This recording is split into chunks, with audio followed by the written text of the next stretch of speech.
What's going on, everyone? Happy Monday, and hope you had a great weekend, and welcome on into the Ryan Ripken Show. Brand new week. It's Thanksgiving week, and actually, because it's our last big show in the studio for the week, maybe throughout the show we'll show you how thankful we are for one another. I can't look at Brad with a straight face right now, but we are thankful for you all. We appreciate you all. We got a jam-packed show for you today. We are going to recap the weekend, and there's a lot that happened both in the baseball world and the NFL world. So we're going to start with baseball, and we're seeing some conversations continue to go on about, I don't know, who's available on the free agent market. Two teams made a trade this weekend. Could that eventually, create different avenues for players to go? And then what's the best closer reliever still out there on the market? John Morosi went out there and talked about one and where a potential fit could be. And then Hal Steinbrenner, owner of the Yankees, was talking about maybe it would be good to lower the price for his payroll. And there's one highly sought out free agent that doesn't want to go to the Dodgers, apparently. So we'll explain all of that and more. And then, by the way, Ravens' Nick Moore is going to join us later on in the show to talk about this past week. And the Ravens now, with the tiebreaker, sit in first place in the AFC North after their victory over the Jets. Do you feel good about it? Yeah. Well, we'll talk about that and a whole lot more. But before we get going, hit that like and subscribe button. We appreciate you. I just mentioned his name. He's in studio. He's behind the sticks. Brad. What up, my man? You look, football, the 1 o'clock games, and we were, at the Ravens game as all this was going on, but like the 1 o'clock games were absolutely phenomenal. Yeah. Not really so much after that, not so much, but the 1 o'clock games were absolutely amazing. 2 overtime games in the 1 o'clock hour, just unbelievable. The only one I will say is the Dallas game. I can't tell you how many big personalities already wrote that game off and then had to eat their words after Dallas came back 21 points, greatest comeback they've had in a while. Long time. Tied for their franchise best. Yeah. That was a hell of a game. Overall, it just is a reminder, and that's what we'll get to the second half. If you win, it doesn't matter how you win. It's just better that you win, because some of these teams were fighting for their lives, or they didn't pull out the victory, and people are questioning where they are as a team as we move into the Thanksgiving week. Chiefs are still alive. Chiefs are still alive. And you know who's also still alive? Zach Bollinger. He's with us, not in studio, but virtual. Bolly, where are you? There he is. Yeah, I was going to say, I missed one in studio show, and we're like, we're going to go around the studio what we're thankful for. That's crazy. But yeah, actually, last week, Rip, my dog of the week was the Cowboys. I said they were going to beat the Eagles. I did not feel great about that after the first quarter. Stephen A. Smith, of all people, had the Cowboys winning yesterday, too. Yeah, for a minute, it looked like the Eagles figured it out. It was like one of those, it's like that Drake meme where it's like if we just throw the ball to our best receivers, they're going to make plays. Like, wait, A.J. Brown's good? That was surprising. That was cool. Yeah, and then all of a sudden it was like middle of the second quarter, they were like, what if we don't?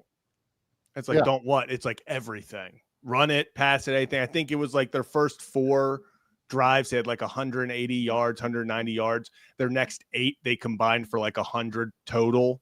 Like it was rough. It was rough going for them.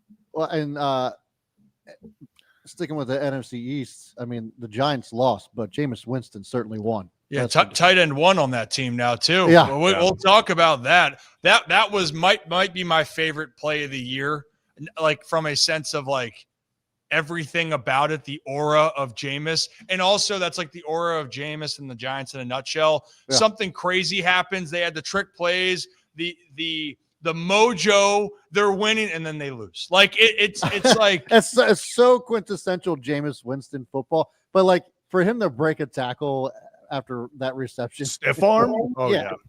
It was awesome. I really need a tight end for fantasy, and I wish that Jameis was eligible because I need it, and that is tight end 1 material. Oh yeah, so many great games that we're going to talk about this weekend because it was crazy. There are some highlights, and obviously, like we just mentioned, Baltimore just tied for first place, so that is a big topic here. And Ravens long snapper Nick Moore, special teams was actually a huge part of the Ravens beating the Jets, so he can talk about it. Jordan Stout had a field day. That will be within the hour here. But guys, fellas, before we get into all of it now, I got to shout out Merritt Clubs right behind me. And for everyone out there, you are looking to join Merritt Clubs. It's the Thanksgiving time, and they want to give back and say thanks as well. Right now until the end of the month, you can sign up at Merritt Clubs for $20.25. And Zach, you get that, right? Woo. Yeah. I put it together. I put two and two together. I like that. Yeah. 2 and 2. So $20.25, or you can try their 3 free-day trial on merrittclubs.com. But how do you spell $20.25, Zach? MERRITT. And when I move, you move.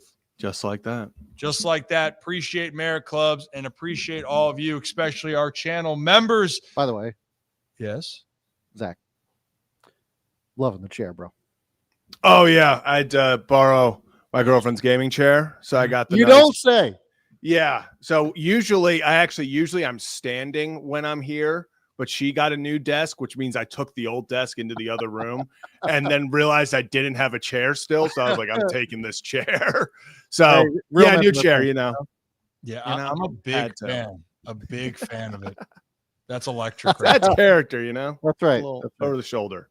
You're a good kid. I don't care what they say about you. People asking about the hat. It's actually Nick Moore's hat. Yeah. That's what the 46 is. Hey, you know what though? Like, I do love this hat. It's one of my favorite hats that he gave me. yeah, that is a great hat.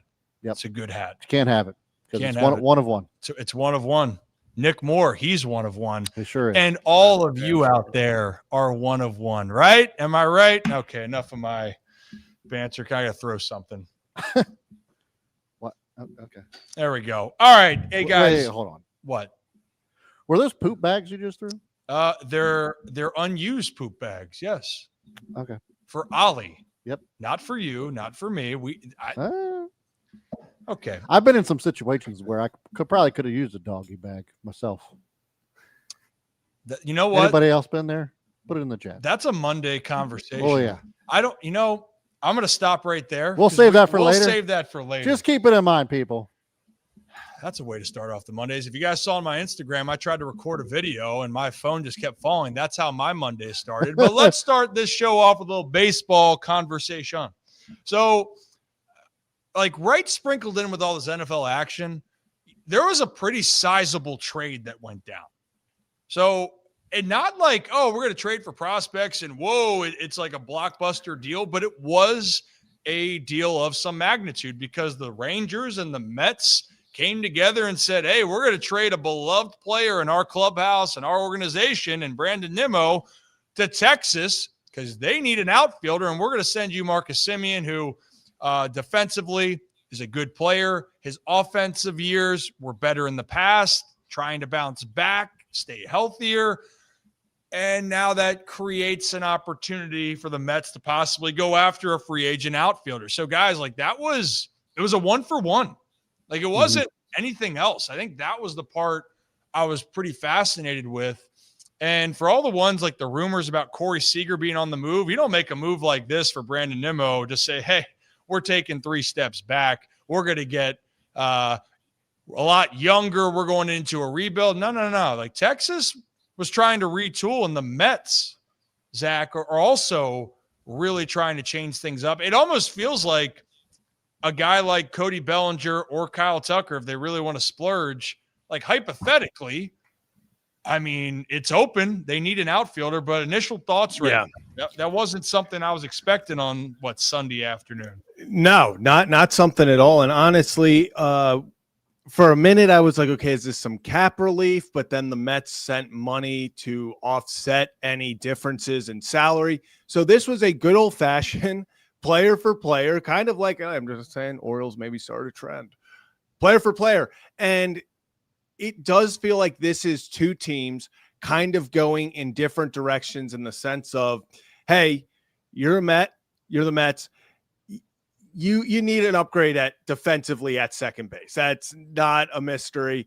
They have really struggled to just get really any good production from second base recently. Brandon Nimmo, a fan favorite. It was definitely weird to see them trade him. I know Mets fans felt very indifferent about that. But you trade Brandon Nimmo to the Rangers. You get back a very solid second baseman. You're kind of buying the dip of, hey, Marcus Semien, he didn't have the best year offensively. But I believe actually Ryan Garcia, Fireside Yankee, friend of the show, posted that over the last 3 years, Marcus Semien would have had 18 more home runs in the Met City Field than he does at Globe Life Park. So something there, maybe his swing fits the Mets a little bit better for Semien. But it does feel like this was a trade where two teams, one wanted to open up a spot in the outfield. Does that mean maybe a Bellinger or a Kyle Tucker is heading to the Mets? I know that is the big rumor now that kind of gets floated around, putting the thinking caps on of why would they do that. And then for the Rangers, they just needed something. They needed more production. They needed another outfielder. They just got rid of Adolis Garcia. They just got rid of Jonah Heim. They needed to fill out the lineup more. And this gives them a guy coming off a very nice season. I mean, batted .262, 25 homers, 92 RBIs. Talk about a guy that, hey, he wasn't the biggest name on that Mets team at all, but still getting 92 RBIs, 25 homers, coming off a really good year. I'm intrigued to see how this works out. This tells me that there's something else with the Mets. That's my biggest takeaway from this. It wasn't that, oh, this is it. They just thought, hey, we're better with Semien than we are with Nimmo. I think this is, hey, let's upgrade second base in a very weak position for us. And then let's go fix the outfield, whether that is adding a Tucker or Bellinger. You also now open up some more with Acuna, actually younger brother of Ronald Acuna, top prospect. He's a second baseman. He now can get traded. It just opens up more ways for the Mets to get better in the outfield. So very intrigued by this, but I understand why both teams did it. The one thing I'm going to be curious about with all this, right, is not about what the flexibility can be for the Mets, but I was hearing Stearns, the GM, talk about, it was a question asked, does this mess up your locker room? Nimmo is a guy that's been there for a long time, and we've seen this, and I've tried to explain this. Spending money is cool. It's neat. The players like it. The fans usually like it, and you need to spend more money, obviously, to have more options. But spending out the wazoo isn't going to guarantee you a championship. Ask the Mets that last year.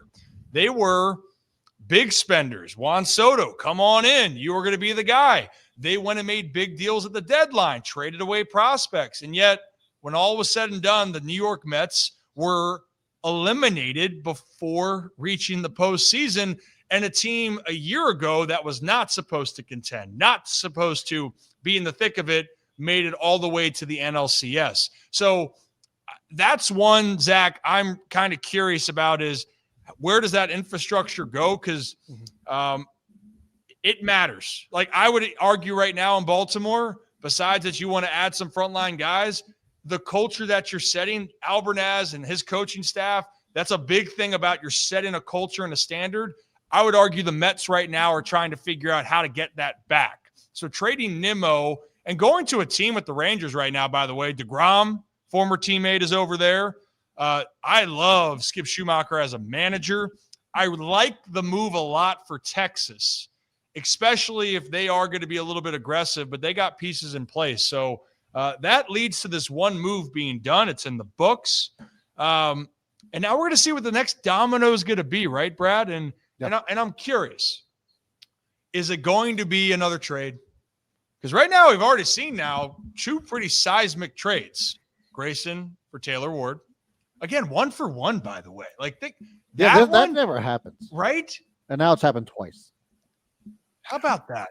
1-for-1s. Is that going to be the new thing here going into 2026? 1-for-1s and no draft picks. None of that happening. Nothing yet. But you know what? I guess we've seen that. And is another trend going to be that, maybe there's some players that don't want to join the Dodgers? Wouldn't that be something? Because there is a free agent out there that got posted. I want to specify that. Was posted, Zach, Aime coming from Japan, and everyone thought, okay, what's the connection? You got Yamamoto, you got Ohtani, you got Sasaki. It's the pipeline from Japan to LA. Well, apparently, Aime is saying, no.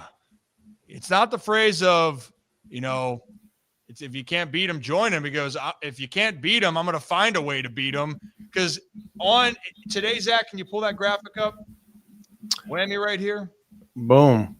So Aime said earlier, and it was referring to the Dodgers, a team like the Dodgers, he said, and I quote through the translation, I want to take them down, playing together with players like Ohtani, Yamamoto, Sasaki, and others. Of course, that sounds fun, but I think beating a team like that and becoming world champions would be the most valuable thing in my life. I got to say, hearing that excites me because I would like to see him end up elsewhere. But you know where I also think he could end up, Brad? The Yankees. Yes, the Yankees. I think that the Yankees, that's music to their ears. I think he could end up with Blue Jays. The Blue Jays almost got Sasaki. The Blue Jays have been super aggressive. Allegedly went after. Well, it doesn't seem alleged anymore, considering Ohtani is playing right along with this. Is that they were trying to get Ohtani too? Mm-hmm. So the Blue Jays have been super aggressive when it comes to the international market, specifically the Japanese one. So I actually wouldn't be surprised if he ended up in Toronto somehow.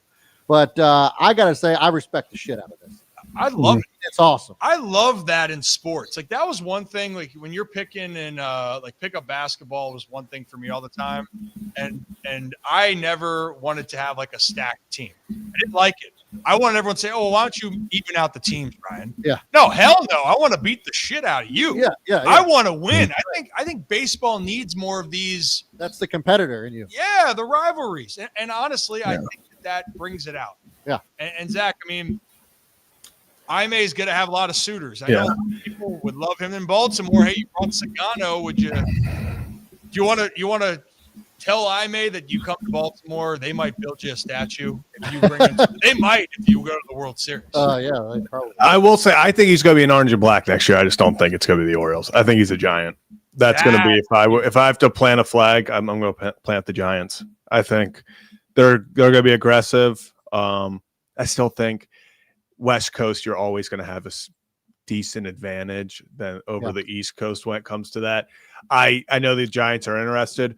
Wouldn't be surprised if he's a Giant because, I mean, if you've heard, he also talked earlier about, they asked him about, hey, going to a team with other fellow Japanese players for the comfortability, and he pretty much said he'd prefer not to because that's part of the challenge. Like this guy's kind of a sicko.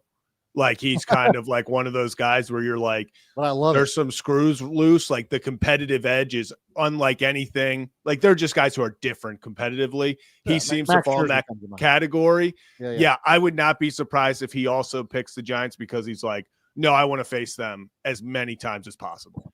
Now that would even take it another step further. If you went to a rival in the same division that really the Dodgers are the big brother of everybody right now. Mm-hmm. The Padres are that team that's I'm curious what they're going to be next year, but I'll tell you what, they hate the Dodgers. And the Giants, it's been that rivalry for the Dodgers and the San Fran for a while. And Buster Posey is primed to make a splash again and make the Dodgers relevant again. Man, that'd get spicy. What? The Giants relevant again. The Giants, what did I say? The Dodgers? Yeah. Well, the Dodgers could be relevant again. They could. Oh, yeah. If they win again, maybe they're kind of falling out of it now. Yeah, you know what? They've peaked. It's downhill from here. But Aime is the one guy that he's going to have a bunch of suitors. And correct me if I'm wrong, though, his representation is Scott Boras. Is that right? That's correct. Is it? Yes. Yeah. His is, I believe. I know there are a few other Japanese players who are not. But I think Aime is. So I'll be curious. But, Brad, I do think the Blue Jays and Mark Shapiro, president of operations over there, he has said that for a while. They believe they are not just a huge market. They are an international market. Yeah. And they're coming off a World Series. They are going to look to get better. So that could be a great landing spot. I think the Yankees will be interested.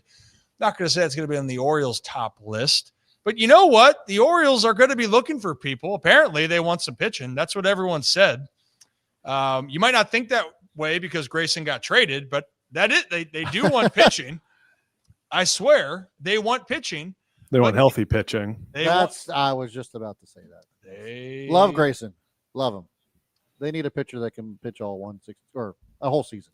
And the reality, too, to like put that whole trade to bed, the Angels will win that trade if Grayson Rodriguez 100%. Stays healthy. 100%. Stays healthy. That's a big if. Now, again, we talk about building that statue and everything in Camden Yards. If the Orioles go to the World Series in 1 year of Taylor Ward and he leaves, Orioles fans are still going to be okay with the deal because Taylor Ward helped and because of the desperation of trying to get there. And the there. Orioles won a World Series. And the Orioles won. I'd even take getting to the World Series for this team. Yeah. 42 freaking years. That's a long time. Since the Baltimore Orioles have gone to a World Series. I mean, we already know Zach's young. I'm young. That's even there. I'm not. I haven't even been alive. You haven't even to see a World Series. Holy shirts and pants. So only by a couple years, but yeah. But you haven't seen it. The big 4-0 is coming in 26, bro. How about that? You know what? It's. I don't look my age though, so I'll give that. The hair looks like it's 20. That's right. You know, but one thing though that the Orioles will have to get besides starting pitching, they need a bullpen guy. They need a high leverage guy. And so I'm going to put a poll here in a second into the horizontal chat, I believe, because we have the two streams going. Yeah. But about who's the best closer in your mind that's out there and available? And I think that's a really interesting conversation because we mentioned Suarez a lot. We've mentioned Fairbanks, Diaz as well. Or is it another? So I'll put that poll out there. But today, John Morosi was on talking about one of those closers. That kind of prompted this conversation. So why don't we play that clip of John Morosi saying where he thinks Pete Fairbanks could end up, and he's one of those best options out there. So let's play that. Maybe for different reasons, is maybe the best closer on this list that doesn't get the run he deserves, and that's Pete Fairbanks. Where for him, JP? The St. Louis Cardinals. Now, Will alluded to this a moment ago, but here's how I see this playing out. The Cardinals will make some trades. They'll move some veteran position players out there, and then they sign Fairbanks, who, by the way, pitched his college ball at the University of Missouri, so a bit of a homecoming story for him. So he comes back to Missouri, maybe sign him on a one-year deal. He becomes the closer in St. Louis, and then Bloom moves him at the deadline. Remember, of course, Ben, there's that connection. Chaim Bloom and Fairbanks going back to Tampa Bay years ago. Matty B, you said it. I think this guy and Pete Fairbanks continues to be one of the more underrated pitchers in the game of baseball. And maybe that's because he plays for a team in the Tampa Bay Rays that maybe doesn't have a ton of eyes on them. But you're looking at a 2.80 ERA in 25, a 3.5 in 24, but a 2.58 ERA in 2023, and then a 1.1 ERA the year before that. This is the staple of consistency. He's been really good down there in Tampa, and I think if he goes to another team this year and signs elsewhere, we're going to get to really see Pete Fairbanks in a closer role. And I think people are going to be surprised at just how much of a stud this guy is. I think the worry with Fairbanks is Tampa Bay's obviously, he's from the Tampa Bay system, right? And they've always been very good with these kind of pitchers. He's a little older than people kind of realize. The worry with him is if he gets out of Tampa Bay and gets exposed. We've seen that happen in the past. We've seen guys come up in the Tampa Bay system and go somewhere else and maybe not work out as well. But most of them have not been as good as Fairbanks is, so you can see why someone would take a chance on him. All right. Yeah, I don't understand that last comment. Yeah, well, I think Fairbanks, and again, this is the fascinating conversation with closers because we have seen this. It's hard to close. Yes. And even the best closers are going to have down years, and then they could end up being from down to exceptional. And I use the example last year, Aroldis Chapman. If you look at some of the years before where you're like, man, has he lost it? He's been a little bit out of control going back to the World Series year for the Rangers when he got traded. Yeah. He was not their closer down the stretch because he was erratic. And guess what? He was lights out last year for the Boston Red Sox. So you're looking at this list right here, and Pete Fairbanks is a guy that is in that category. I agree. He's underrated. He is a pitcher that I think you can depend on. But what level here, Brad, I guess, do we want to go? Or where do you want to go with this? Here's my thoughts on this. First of all, we love John Morosi. We even had dinner with him almost a year ago. Had a great conversation. Might have to have that again. Family life and just business. And we're picking his brain. But this is one thing that I disagree with him on. Why would he go to Missouri when the Cardinals aren't even playing for anything right now? They're still a rebuilding team. I just don't know why you would even bother with a closer at this point when you have so many other needs on that team to make them even worthy of contention in that division. I just think that it makes sense for Fairbanks for another team that's actually in need of a closer right now to win this season, to go into the postseason. It just makes sense for me. And I'm not even saying that it's the Orioles. I couldn't tell you who it is, but the Cardinals don't make a whole lot of sense to me. I understand the backstory there, and it's a good feel-good thing, but I just don't think it makes sense for him to go there. I think it makes sense for him to go somewhere where he's actually needed. I don't think it actually is the Orioles. One of the big reasons why is because we haven't talked about this much, but Tyler Wells could be put in a leverage type situation. I think he could actually thrive in that. I almost wonder if they don't experiment with Wellsy kind of in that closer role to see if it makes sense for them, rather than going out and getting a closer when they know that all their money and their time and energy is going to be spent on starters. Yeah, but here's the debate, and I think, Zach, we had this last week about it. You know that Tyler Wells can bulldog and be put in a closer role, but if you're the Orioles, and we've seen this before, you were exposed with your starting depth last year for pitching. You also know you need a high leverage guy. What's a value more in this situation? In my opinion, having a depth piece for starting is more valuable because last year the Orioles needed their depth and you found out you didn't have it in your organization. You didn't have enough. And now with Tyler being back, you knew in 2023, he was your best reliever in the first half of the season. Yeah. Or sorry, best starter. Yeah. First half of the season. So you know that he can do it, but is there a restriction? Now, on the other side of it, yes, he could close out games, but do you want him to be the fallback, or do you want to make sure you get someone that you know you have? And I think that's the debate that I go to. I think for the Orioles, there's not guys right now in their bullpen. They have guys that could have upside, that could surprise you, like, oh, hey, how you doing? Dietrich Enns, Garcia. You might turn into something next year. Cano, you might get back to what you are, but you don't have anyone that's a surefire, oh, you're the guy getting the ball. It's a one-run game, bases juiced, and we believe that you're going to get it done. I don't think they have that guy on the team right now, and I think they need two of them. Wellesley's personality, I feel like, would be great for a closing role. It would. Obviously, the talent's there too. It has to be, but like, he just has that mentality. I feel like to really stick in there in a high leverage situation. I think he can, but I think it goes back to the part of when you're looking around for all of this.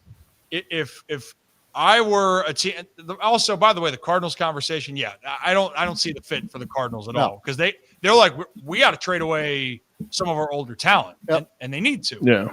But Zach, I mean, I think you and I we talked about it last week, though. The Orioles need to get one of these guys, it seems. Yeah. And I think I'm curious, is Fairbanks the one that is actually cheaper? Like, of all these closer options, Diaz, Suarez, and Fairbanks, I think Fairbanks might come a little bit cheaper because people don't consider him an elite guy in the back end. Yeah, I mean, at the moment, just going by relief pitchers on Spot Trek, Fairbanks is projected to have the fourth highest. I mean, $5 million less, $3 million less, $5 million less than Edwin Diaz, and $3 million left per year than Robert Suarez. So, yes, a cheaper option. And I agree. I think if a guy comes about and develops and shows that he is a high leverage guy throughout the season, it's a bonus. You can never have too many guys that can go out there. And I think they do have some people on the roster that are going to get some looks. I also think they have some guys in the minor leagues that are eventually going to get some looks in this high leverage situations, But yeah, I think Orioles need to make a move. I would love it to be a Pete Fairbanks type, but yeah, the Cardinals thing makes no sense to me. And if you want to say, hey, like, yeah, you know, I know his reasoning was like Cardinals make the deal and then it's so that you can trade him for prospects at the deadline. Why would Pete Fairbanks want to do that? why would you willingly go to a spot that you know, hey, I'm going to be the closer here in limited opportunities because they're not going to be winning many games, just so I can move in the middle of the summer and have to learn a whole new organization? And like, getting traded is not easy. This isn't like you all of a sudden you go down a different hallway at work. Like, this is moving states, learning a new team. You have new coaches with different philosophies now. You're pitching differently. Like, it's for a player, I would never willingly, in my prime, like Pete Fairbanks is, when I could get a good contract, be like, hey, I could go somewhere and be a closer on a contending team, but I would rather go to a bad team and then get traded where I don't have a say where I'm getting traded, unless you get a no trade clause, obviously. But why would the Cardinals do that if the only reason they're getting him is to trade him? That's too many moving parts. I'm out on the Cardinals. No, that would make no sense to me. I think Fairbanks goes where a good deal is, and he goes to a team that can try to win. If I'm any of these closers, why wouldn't a contender go after these guys? Like that's the part, Brad, I'm with you. And hey, love John. Hopefully we'll be with him when he's breaking news down in Orlando. I mean, and avoiding a damn poll. I forgot about that. Almost whammy right. Yeah, for context, we were. It was me, John Morosi, and Rip. We were. I think we told you this, Zach. We were just in a hole in the wall barbecue spot, eating dinner because we hadn't eaten all day, just waiting for this Juan Soto trade to go off. We're having a great time, just talking, life and whatever else. Literally walk out. When we walked out, yeah, we were walking out, and the Juan Soto deal happened. Yeah, and John Morosi is so focused that he almost runs into a telephone pole right in the middle of the sidewalk. Oh yeah, we're like, yeah, it's almost like a happy look out, where the guy almost does drill him on the golf course. Zach, and would have had to explain why his face got all busted up on camera. Like, it would have been something. But you know what? That Juan Soto signed with the Mets right then and there. Yep. You remember where you were, and we were there. Yep. And hopefully we'll see more of that breaking news. But I just think those closers. Yeah. If I'm any of those guys, unless like you want to go to a familiar place. So Helsley was saying, he was with the Cardinals. Would it make sense to go back because he likes it there? Like, if you want to go back, every player has their priority. But for those other guys, I think the money is going to come from a team that's trying to win, right? Meow. Mm-hmm. So we'll see what happens. And I put out that poll right now, and currently the results of that poll are. I said, who's the best closer out there in free agency? Fairbanks, Diaz, Suarez, or another. And 43% of you right now are saying, well, Suarez is still the best one out there. Robert Suarez, because Albert Suarez, by the way, is also out there, non-tendered. We'll see what happens here. Hey, if you are new to the channel, hit that like and subscribe button, Ryan Ripken Show. We do this live at 5 right here on the Ryan Ripken Show. Going to be a little bit different this week. Sorry, on YouTube, X, and Facebook. This is the Ryan Ripken Show. We do this on the Ryan Ripken Show on YouTube, X, and Facebook. The holiday is going to throw off some time, so we apologize. That's just what it is. And we have to spend time with family, friends, loved ones. And it doesn't mean that we aren't going to stress over football. Don't worry about that. And Nick Moore can maybe help us. No, he ain't going to help with anything. I was going to say he's going to alleviate those stresses. He ain't going to do that. Hell no. But one more baseball topic. We're talking about spending, Zach. Talk about spending. You feel me? Spending. The Yankees don't want to spend less, apparently, allegedly. And the context for this is... Don't you dare say they're making profit. You can't prove that.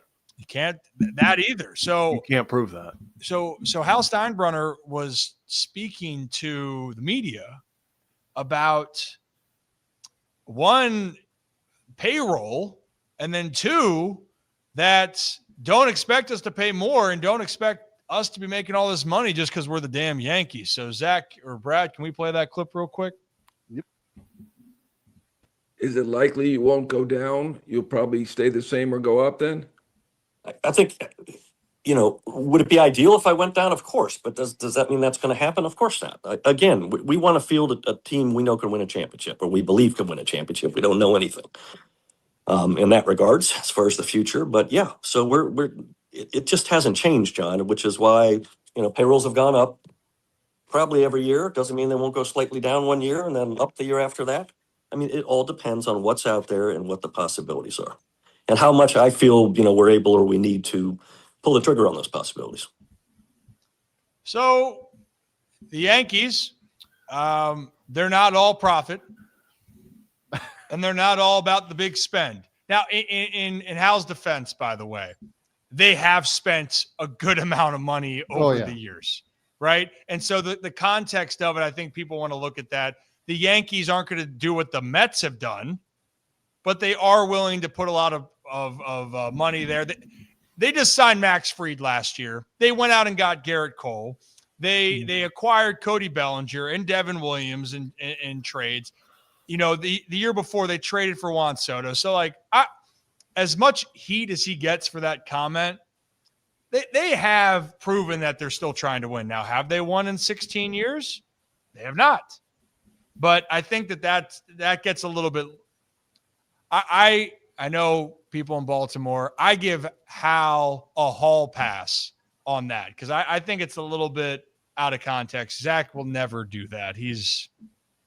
I just think it's so, because the reason this is even brought up is because Yankee fans have been so disappointed with the product on the field and the fact that it felt like they were taking, cheap outs and shortcuts in roster construction at times. Yeah, they are very top heavy. And then there's not much, at least big star power after you get past the first, at least in the lineup. But it brings me back to a comment that was actually made a year ago. And actually the guy caught a lot of flack for it. One of the reasons Juan Soto said he was signing with the Mets is because he wanted to go to a place that he could win a better chance to win a championship.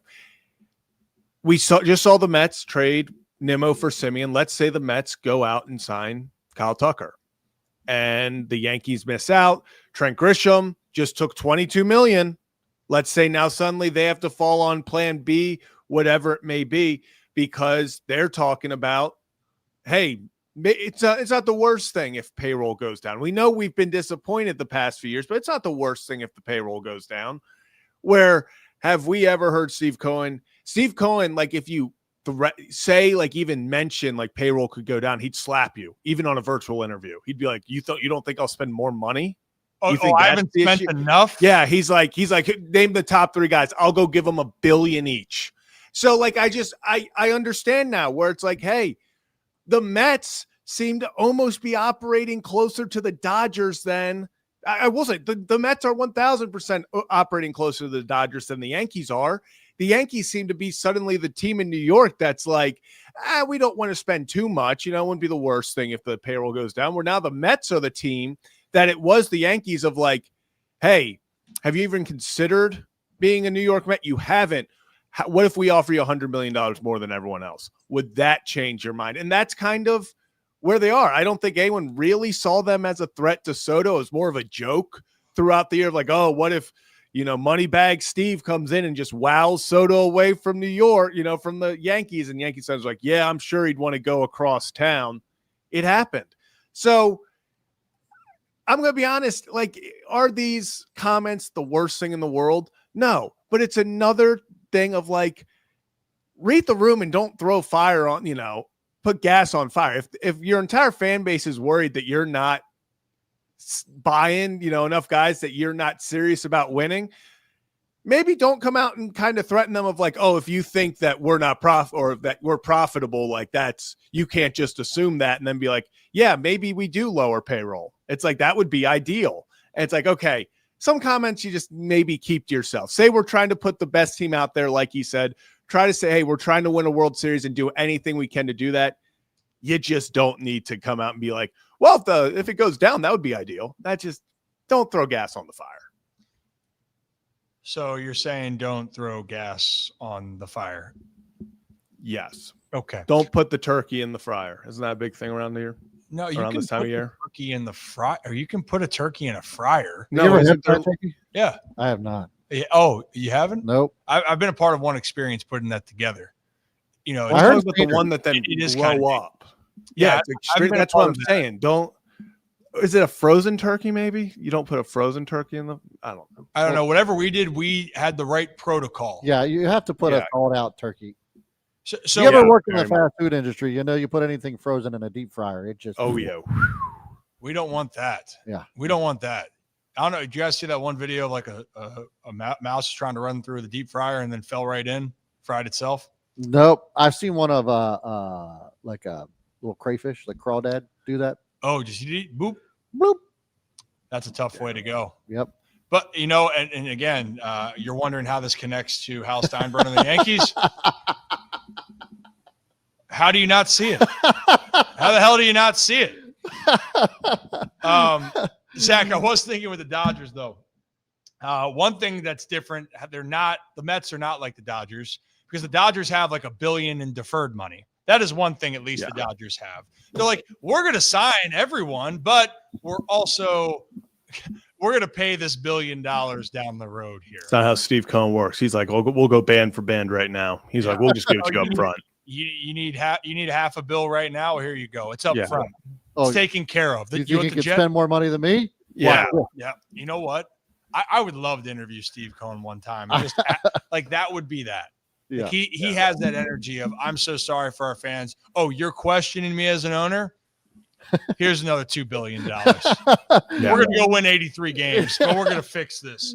Oh, sugar. Yeah. Yeah. Mouse in the fryer. Don't fry a turkey. Maybe our guest can talk to us a little bit about like protocol when it comes to that. Maybe he can. But if you guys are new to the channel, again, hit that like and subscribe button. Ryan Ripken Show. We are live at 5 on YouTube, X, and Facebook. Welcome to Thanksgiving week. We are thankful for all of you, and we are thankful for our next guest that's coming on. He says he wants to continue to do more with us. He is our friend. He is one of the most sought after long snappers, and he's also one of the most well-defended long snappers in the NFL. The most double-teamed long snapper in the NFL. The word is out. Eliminate 46. Don't let him wreck the game. It might be our fault. We brought attention. I think it did, but he's our friend. He's your friend. He is Nick Moore. Nick. Gentlemen, how is it? How's it going for you guys? It is good, my friend. Happy Thanksgiving week, by the way. Happy Thanksgiving week to you, gentlemen. Have you ever fried a turkey? I personally have never done it. No. I've watched it done a lot, but I've never done it. All right. We're trying to find proper protocol for what you do. Apparently, frozen foods in deep fryer. Yeah, no frozen food in deep fryer. Bad. Interesting. Bad. Yeah, I didn't know that. It erupts. It explodes. Hey, also sweet cleats yesterday. By the way, those were awesome. Yeah, your cause. What was the cause? Let us know. I was partnered with Warrior Canine Connection, the Maryland company. They do they help house and train service animals, and then they help get them outsourced to veterans with disabilities and PTSD and injuries and things like that to kind of help them with their regular life and give them a good friend to have. So it was a really good cause. And, two things that my wife and I are really close to us, animals, dogs in particular, and then the military. So it was a great cause. We've done a lot of work with them at the facility over the last, about the last 12 months. They come to the facility every so often and get to meet some of the doggies. And I've actually had a couple named after some fallen soldiers that I know or I've met or I've known their families and such. So it's a really great cause, and the cleats turned out freaking awesome. Shout out to my boy Alex. Alex has done all 3 times I've done my cause, my cleats. Alex, young kid at Purdue University. He's done all my cleats over the years, and he does a fantastic job every time, and they always turn out sick. So I was very, very honored and happy to wear those cleats yesterday. Yeah, they were fashionable. They look great. Even on you, they made you look good, especially when you're not wearing the all white. You know what I mean? Yeah. And it really looks good. And also, I'm not surprised. Big Ten guy makes some really good products. It's just something in the water up there. But in all seriousness, Nick, that is awesome. And it is Thanksgiving week, so it's a good timing for all of it. That was awesome. And I'm sure that we're going to get more of the photos up there for Yeah, we're getting some out. Hopefully today or tomorrow we're gonna get some out. The Ravens did a great job yesterday. Got a lot of pictures and got them out to us pretty quick. So hopefully we can have some stuff coming out here in next few hours. Yeah, I love that. Yeah, absolutely. Hey, Bud, you guys have won 5 in a row. Yes, we have. You're not at the bottom of the mountain anymore. I mean, No. hey, you know what? Don't get complacent though. This isn't like a feel good. Like, hey, tighten your shit up. But like, how do you feel right now that like you guys battled through? And hey, special teams did great yesterday. Yeah. Hey, didn't you get a game ball? I accepted a game ball on behalf of the entire punt unit. I did not. I was not the sole recipient, so it was all 11 of us working together on team effort there. So, what a! I just happened to be the closest guy to Harbs in his proximity. He had eyes on me, and he just like, you know what, you Nick, you got it. I was standing right in front of him, so. Yeah, I know how Nick's going to tell me that story later on. Is like, Harb singled me out. Nick, you did a great job. I'm kidding, Nick. I'm kidding. Calm down. Heel cinnamon. The unit itself was phenomenal. I would argue your unit yesterday, the whole special teams, all 11 on there, was the true difference in the game. Yeah. It was sensational all the way around, getting down the field to make the tackles. And Stout, dude, was just booming that thing, man. Yeah. Booming. Yeah. I mean, he took the most dramatic pause of just like, give me my flowers for 10 seconds on the field. It was great. And he deserved every 10 seconds of that. But I mean, that was like poetry, Nick. Talk about, you were on the field for some of those things. I was. Yeah, Jordan played out of his mind yesterday. That's the Jordan Stout I've known. We see him in practice doing that stuff all the time. I feel like the guy hits 70+ yarders in practice every day. It's a dime a dozen. And for him, I'm just so happy for him to be able to get that in a game and in a really, a pretty tough environment. I think, Brad, you were at the game. Like, it was pretty windy, like on the field. The wind was kind of all over the place. Those 2 long ones he had in particular, wind was kind of coming into our face off our left side.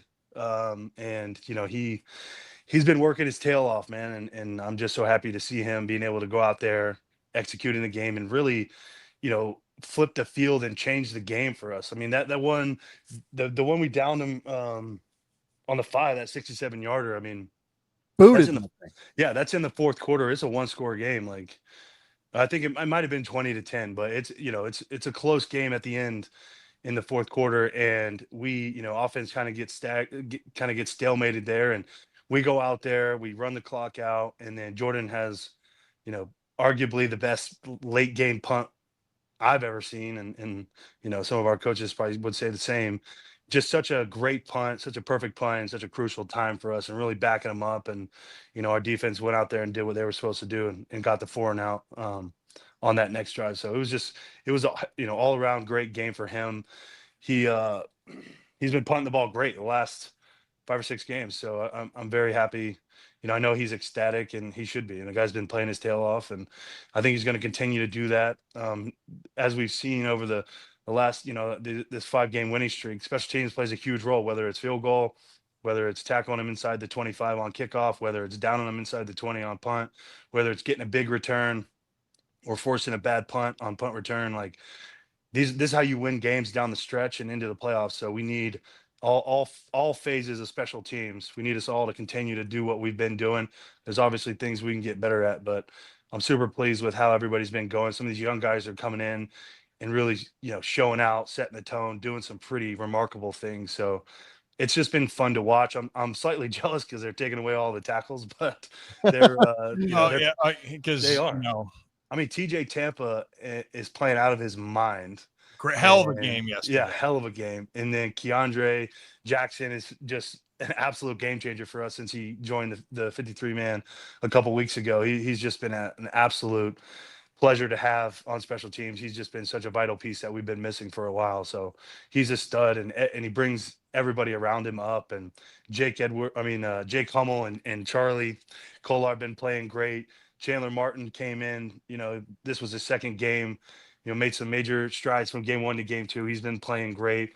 Trent Simpson's doing what he always does on special teams, plays great. Malachi's doing everything and then some on defense and special teams. And it's just been a total team effort for all these guys. And I'm super happy with where we're at, but we got to continue to get better and continue to work on some of these things as we get into these big division games against the Steelers and the Bengals, and then 2 non-division games against 2 really great opponents. So we got big challenges coming up, but we're in a good spot right now. So we're just going to keep doing what we're doing. Hey, one at a time, Nick. Calm down here. I know. And you know what? I Some know. would say that these tackles are opening up for other people because the game plan is shut down. I'm taking the guy. I'm taking all right. the blockers away, man. That's right. That's exactly it. Brad, you got a question? Oh yeah. So it's interesting how the season has evolved, Nick, because the beginning of the season, it was like, what's going on with the defense? How come they can't stop a nosebleed? And now it's kind of like things have shifted a little bit in, the offense has now struggled. And Lamar's pretty vocal about that yesterday as far as like lack of execution. And I think we heard from someone else on the offense. It was Derrick Henry as well, just like not executing. And I don't know, obviously you can't speak a whole lot on that, being the special teams guy, I'm sure, but is there anything that like you can speak on to like what exactly that means when they're talking about just like execution? Obviously you want to make sure that you're making the right plays and all that. But like, what is that? It's like for the regular fan, like what does that mean when they say that? I mean, I immediately go to when someone talks about execution, I'm thinking not all 11 guys are working the same thing.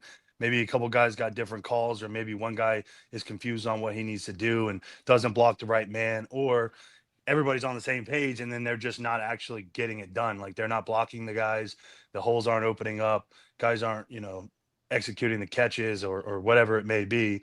There's definitely been some disjointedness. Offenses, they've had some really good moments, the last couple of weeks, and they've had some moments where, I would imagine people are scratching their heads as kind of what's going on. And I know they're frustrated, and I can see it on them, and they haven't been shy to talk about it. So I know that they're struggling, and they're working together, trying to figure it out and get back to that machine. Because I mean, you look at the first couple of games of the season, like we were scoring. What did we score? 100, like 40 points a game. Yeah, 1 million points. Yeah, we were over 110 points in the first 3 games, and we haven't. Obviously, we had some injuries and this and that, and been shuffling some pieces around, but we haven't looked as efficient as maybe we were at the beginning of the season. And I know that they're working on that. Lamar is working tirelessly to try to get that fixed. I mean, he's a perfectionist. He wants to be the game changer, the MVP type player that he is. And he's frustrated when he himself isn't playing up to that standard. So I know that those guys are going to get that figured out in these coming weeks, because we got some, we're going to have to score some points. I mean, that's just the nature of this game. And luckily for us, like, from a special team standpoint, like offense has been doing enough to get us in range to make some of these field goals, and Tyler's done a great job of executing these field goals and getting points on the board, and not making these drives that have been pretty good that end up stalling out, whether that's in the red zone or just outside the red zone on the fringe. And getting points out of those are still confidence boosters, because at the end of the day, I mean, every time you can get points on the board is huge for the team, and it's it's game changing plays anytime you can score. So for us, for them, obviously they want to get touchdowns, but for us as a whole, it's a win out of a drive if we can get down there and give ourselves a chance to get 3 points. And obviously we'd love 7, but at the end of the day, just scoring points on every drive is huge for us. So they've been doing good, and I know that they're going to continue to work and continue to sharpen the tools and get better at the execution side of it. And I think that we're going to start, continue to get better and start growing and start scoring more points. And then I have full faith in our offense. We got some of the best playmakers in all of football. So I think they're going to continue to do what they do, and it's going to be a lot of fun. Yeah. I mean, I would argue, or you made it earlier, the point earlier, I should say, that special teams can win or lose games. It's all 3 phases. Well, some days, like one of those phases might be good, and it's really hard to win if the other 2 aren't really firing. Yeah. Usually 2 of the 3, you got a shot. And if you're firing on all 3, that's when you whoop ass, right? So in this case, 2 of the 3 are firing on all cylinders. Special teams has made plays. defense has looked good. Turning the ball over. I mean, it's been great. And I think that's what I love. The fact is the Ravens offense is not humming like it was, but they're still winning games. Yeah. And now, like, you get the opportunity to still right the ship. And also, by the way, the Jets defense, I think, deserves a little bit better credit. They're playing with a lot of pride. The Browns defense just put up 10 sacks, Nick. I don't know if you saw that. Yeah, I saw that. Yeah, I saw Miles Garrett is, oh my, a machine, bro. Yes, He's a machine. What did he have? 4? Did he have 4? I think he only had 3. He's only got like 14 sacks in like 3 games. Yeah. Or like whatever. He's at 18 sacks already.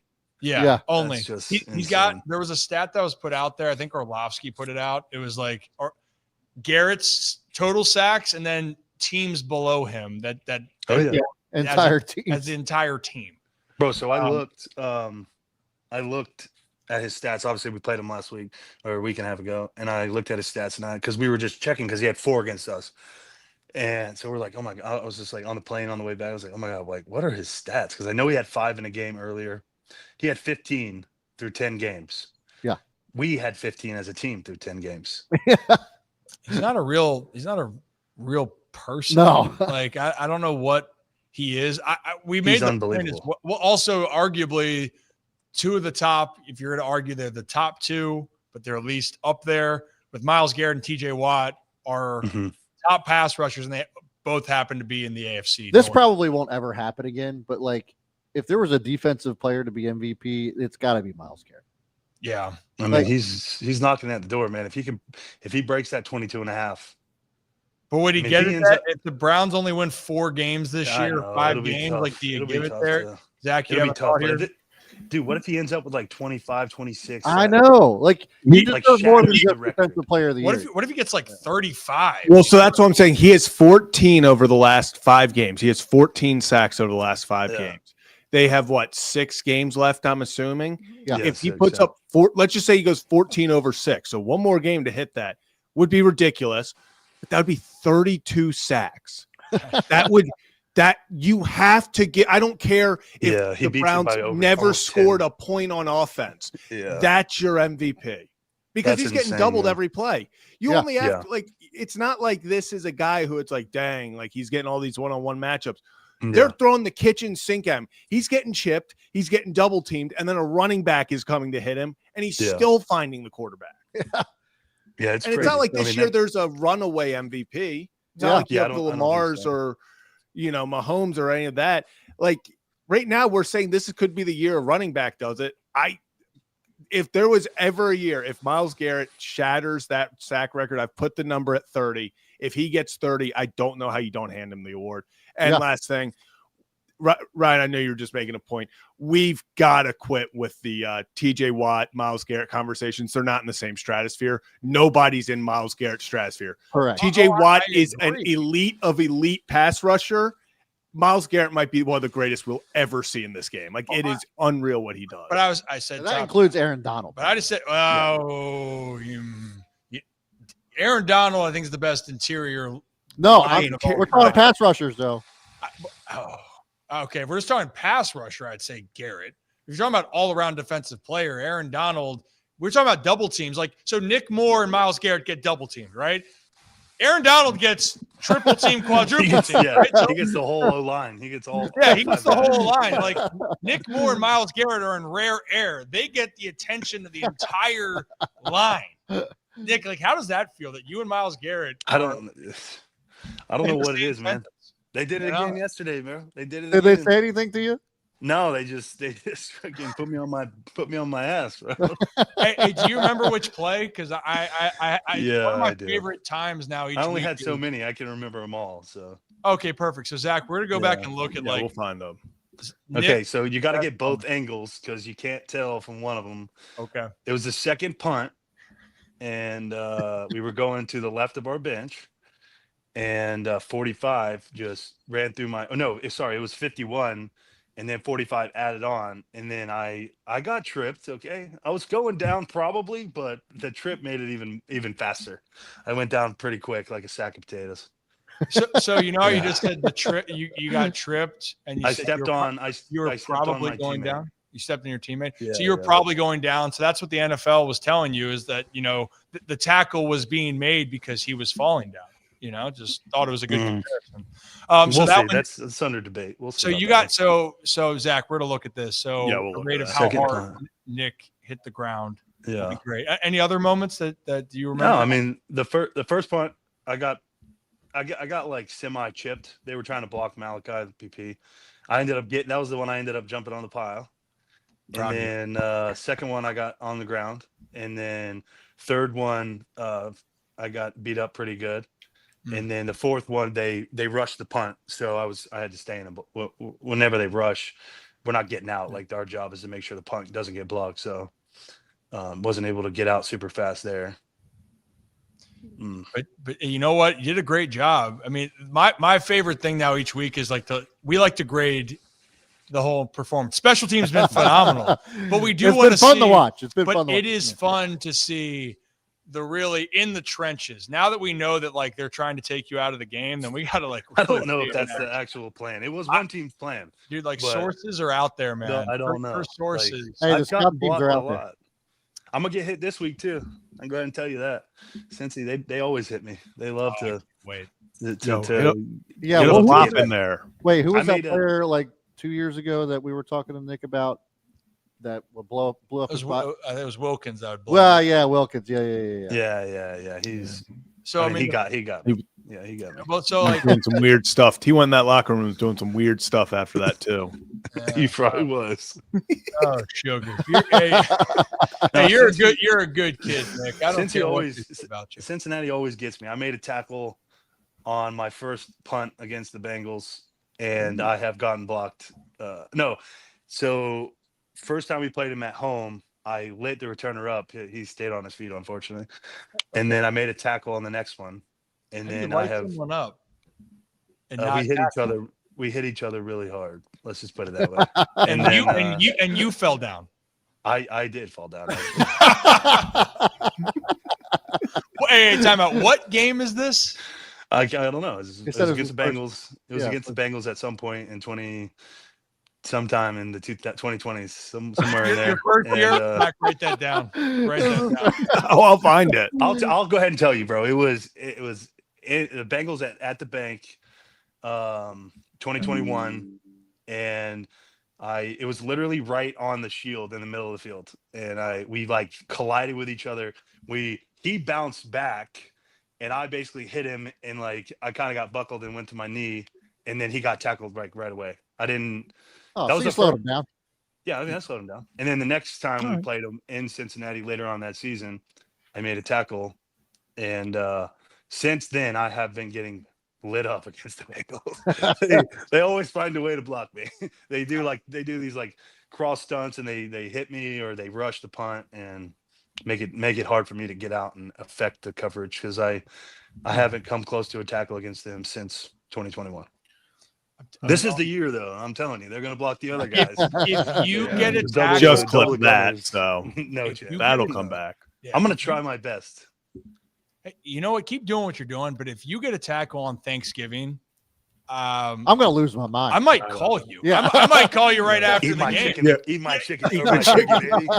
Let me get that turducken, dude. Let me get a little bit of that turducken. Nick, I will say, I don't know if you watched were able to catch any of the Eagles Cowboys game. I saw it. But long snapper recovering that fumble, and it went through my mind. I was I had an out of body experience where I was like, what would go through my mind if there was a pile and here came 46 out with the football? I don't know what I would do. I don't know what I would do. So actually my first ever game in the NFL against the Steelers on Wednesday night in 2020. The second punt I was in, dude knocks the ball out, gets off their returner. I'm there. I'm not. The ball goes backwards, so I was close to the contact. Ball gets shot backwards. I'm probably 10 or 12 yards away from the ball. I'm it's mine. I can see it. And then Anthony Levine, who's now Coach Bean for us, comes out of nowhere, and just goes right by me, scoops it up. I was like, that makes sense. It's a muff, though, so we couldn't. It was a muffed punt, so we couldn't advance it, but we did scoop it, And then we had a big party in the end zone. Hey, one of these days. One day, dude. I'm just waiting. I'm just waiting. I don't know the last time we had like a muffed punt or a fumbled punt return where the ball actually got out. Like there's been a couple muffs where the guy like muffed it and fell right on it. But there hasn't been one where like last night, we haven't had a play like that where dude gets hit and the ball just shoots out. Yeah. We've had those on kickoff. We had 2 of those against the Vikings this year, but we haven't had one like that on punt since that game. I would venture to guess. I don't think we've had one since that game. Not yet. My very first game. Yeah, not yet. It's Not coming yet. at some point. Don't let 46 wreck the game. I can't wait until it happens, and we're gonna have it here. Don't let him wreck it. I almost got that one out against the Vikings. Yeah. It started to come out. He held on to it like up here. He's like holding it. Like, oh, it almost came out, but I didn't. It didn't come out. I can't wait. This is gonna be. I cannot wait for it to happen. It's Thursday night, big play. You recover it. They're doing the stars of the game, and there's Nick Moore with the big old turducken. That's right. Yeah, there it is. Eating the turducken. All right. Hey, I know you got to go be a family man and do your thing. Yes, I appreciate you. Give the fam my best. Happy Thanksgiving to you. I will talk to you probably in like a couple hours. But all right, boys. Okay, dude. Thanks, Y'all Nick. be good. All right. Happy Thanksgiving. All right. Happy Thanksgiving, my man. Good All right, luck, see you, Nick. See ya. See you guys. Nick Moore, everybody. I can't wait until he actually recovers a ball. I will lose my shit. I will be yelling at the TV. I just wonder though if like after the moment, if he ever gets interviewed with it, if he'll have like a Ricky Bobby moment of like the car runs well. I don't know what to do with my hands. Yeah. I could see Nick. Oh, He's yeah. so excited, and then in the moment, he's just gonna black out. Yes. Like, but that would be electric. Imagine the Ravens beat the Bengals or clinch the game because Nick Moore recovered the ball. And then it says, this is why you game plan number 46, game record. Pro Bowler. All pro. What are you smiling about over there, Zach? I'm trying to right now. I'm going through NFL. Oh, you're looking for the clip? I'm trying my hardest to find him and the Levine just outrunning him for the football. I need to see what's going on here. But yeah, I'll find it and I'll get back to everyone at some point, whether it's during the show or not. I'll get back to people on it. He's a good kid. He's a good kid. Always good having him on. It seems like they understand they got to fix some things offensively, but right now the Ravens, they're up there in the betting space now. They are heavily favored to win the division after the Steelers lost to the Bears. And the Ravens play the Steelers in 2 weeks. They have 2 meetings still left on the season. Actually, the Ravens still have 4 division games all down the stretch. Cincinnati, then Pittsburgh, and then I think it's Cincinnati again, and then the Patriots, and then they end up down the road, Green Bay and the Steelers. But if you guys are new to the channel, hit that like and subscribe button. Ryan Ripken Show. It's been a fun show so far, and we appreciate each and every one of you. And before we continue to dive into the rest of our conversations here, we do want to at least close off in the Maryland section of everything that's happened in the great state. So why don't we take a quick trip, Zach, around Maryland? And as you guys know, we always take the under for graphics coming up.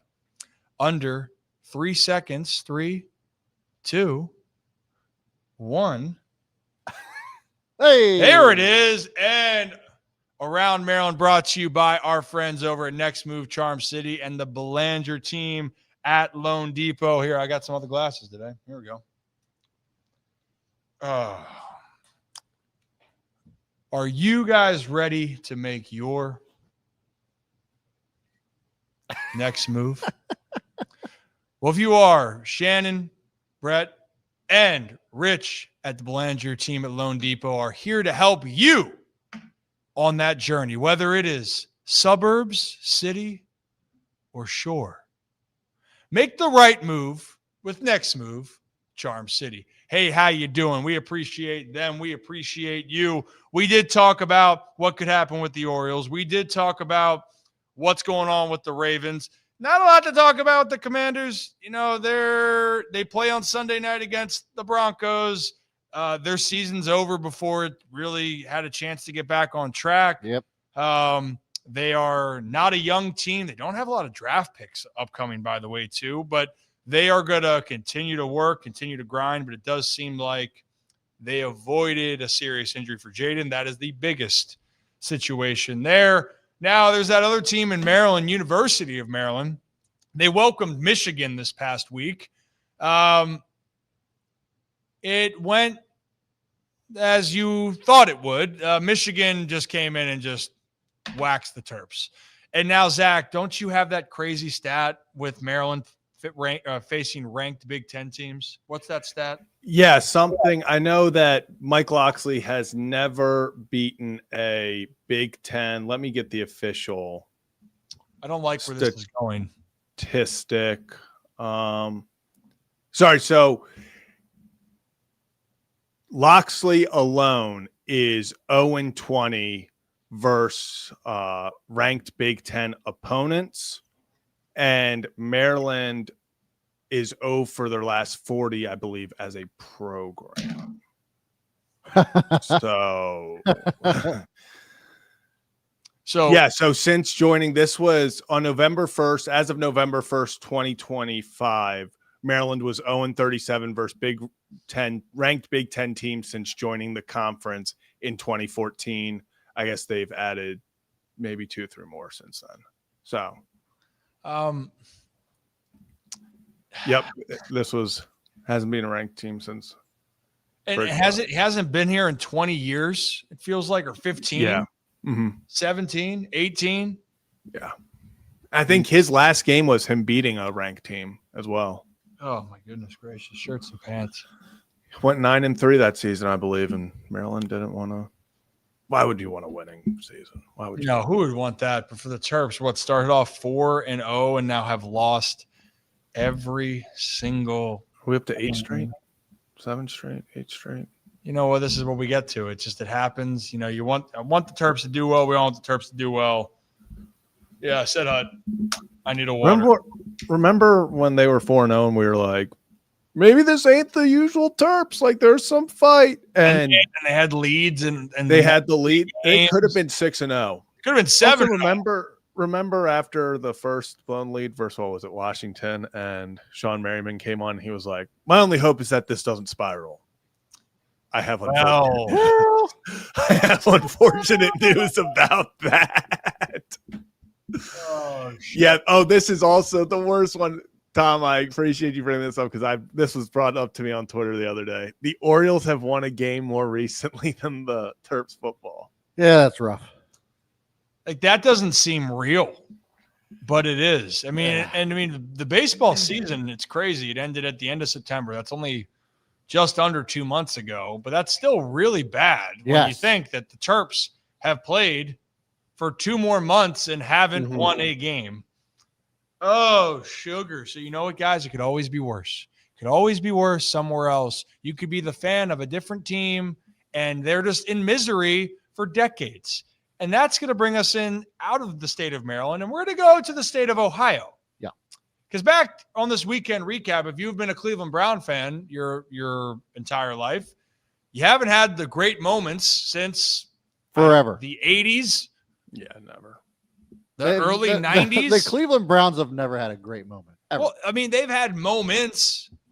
They had some Browns legends and moments back decades ago, but since they came back into the league as the Cleveland Browns, when the Ravens became the Ravens, it has been something of a dysfunction the entire way. And actually, one of the hot stories from the weekend was the Brownies were playing the Raiders. And that is not the storyline. It was the fact that Shedeur Sanders was having his first start of his NFL career. And obviously, Shedeur is polarizing to a lot because of people want to look at how he presents himself to the media, to then on top of it, the Browns have just been dysfunctional for a very long time. They haven't found a quarterback, and rookie quarterbacks for them in their first start don't win games until yesterday.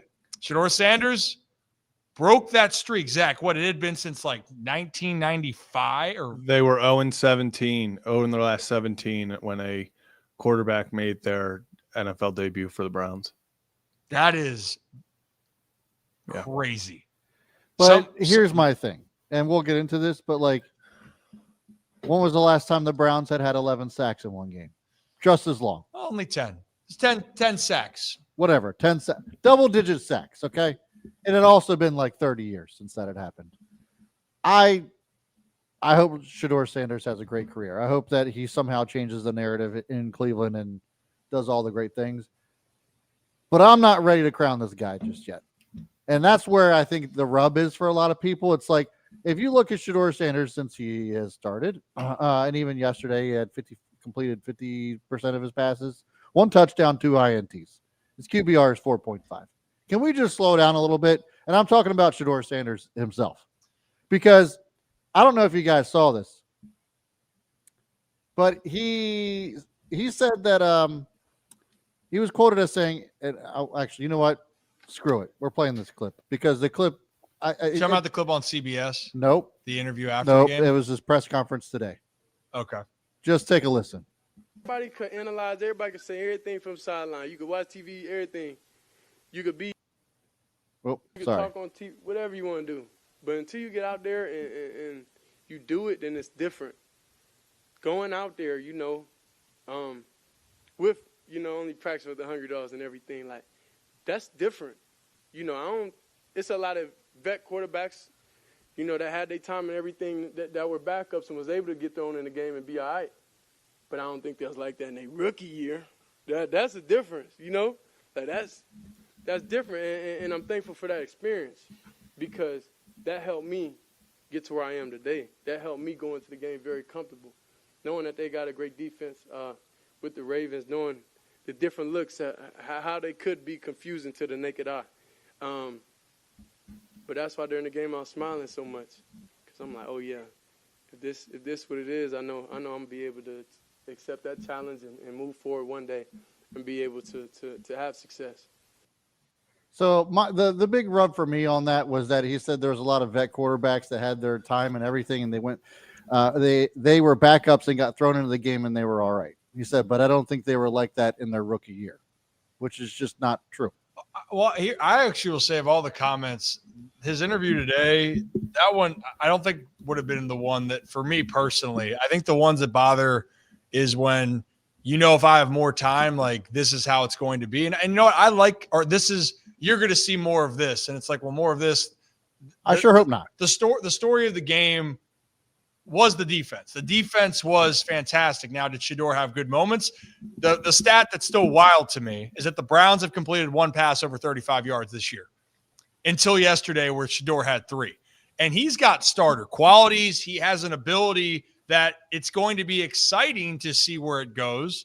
But where the thing that gets me is the Browns. I go back to the Browns as an organization. It just feels very divided on how they are viewing it. Like, this is the point. I mentioned that Shedeur won his rookie start, his first start in his career. The Browns haven't won in a little bit. And Kevin Stefanski, after the game, rightfully talked about the defense, but also you could tell he didn't really want to talk or mention anything about Shedeur.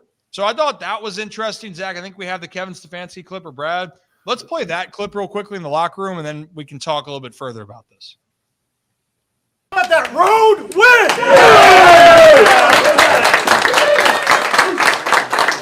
win? Stayed resilient together like I told you we needed to, right? Stay resilient together, and we fought together. How about Gage's big punt return on special teams? How about Corey, every single time you're out there pinning those guys doing your job? Great call. Offense wasn't perfect. How about that big play by Sam at the end? IB, huge play. Q, huge play. Harold making a big play, and then another rookie making his first start. Nice job, Shedeur. Well done. There's that old saying, save the best for last. How about that fucking defensive performance? Yeah. Holy is what I have to say about that. 10 sacks by our defense. 10 sacks. Okay? I got one ball in my hand. Okay, I got a guy, he's got to get a cold every week. Okay, he had a cold this week. Wasn't feeling himself. 3 sacks, which gives him 18 on the season through 11 games, which breaks his own Browns record. Myles Garrett. Come on, man.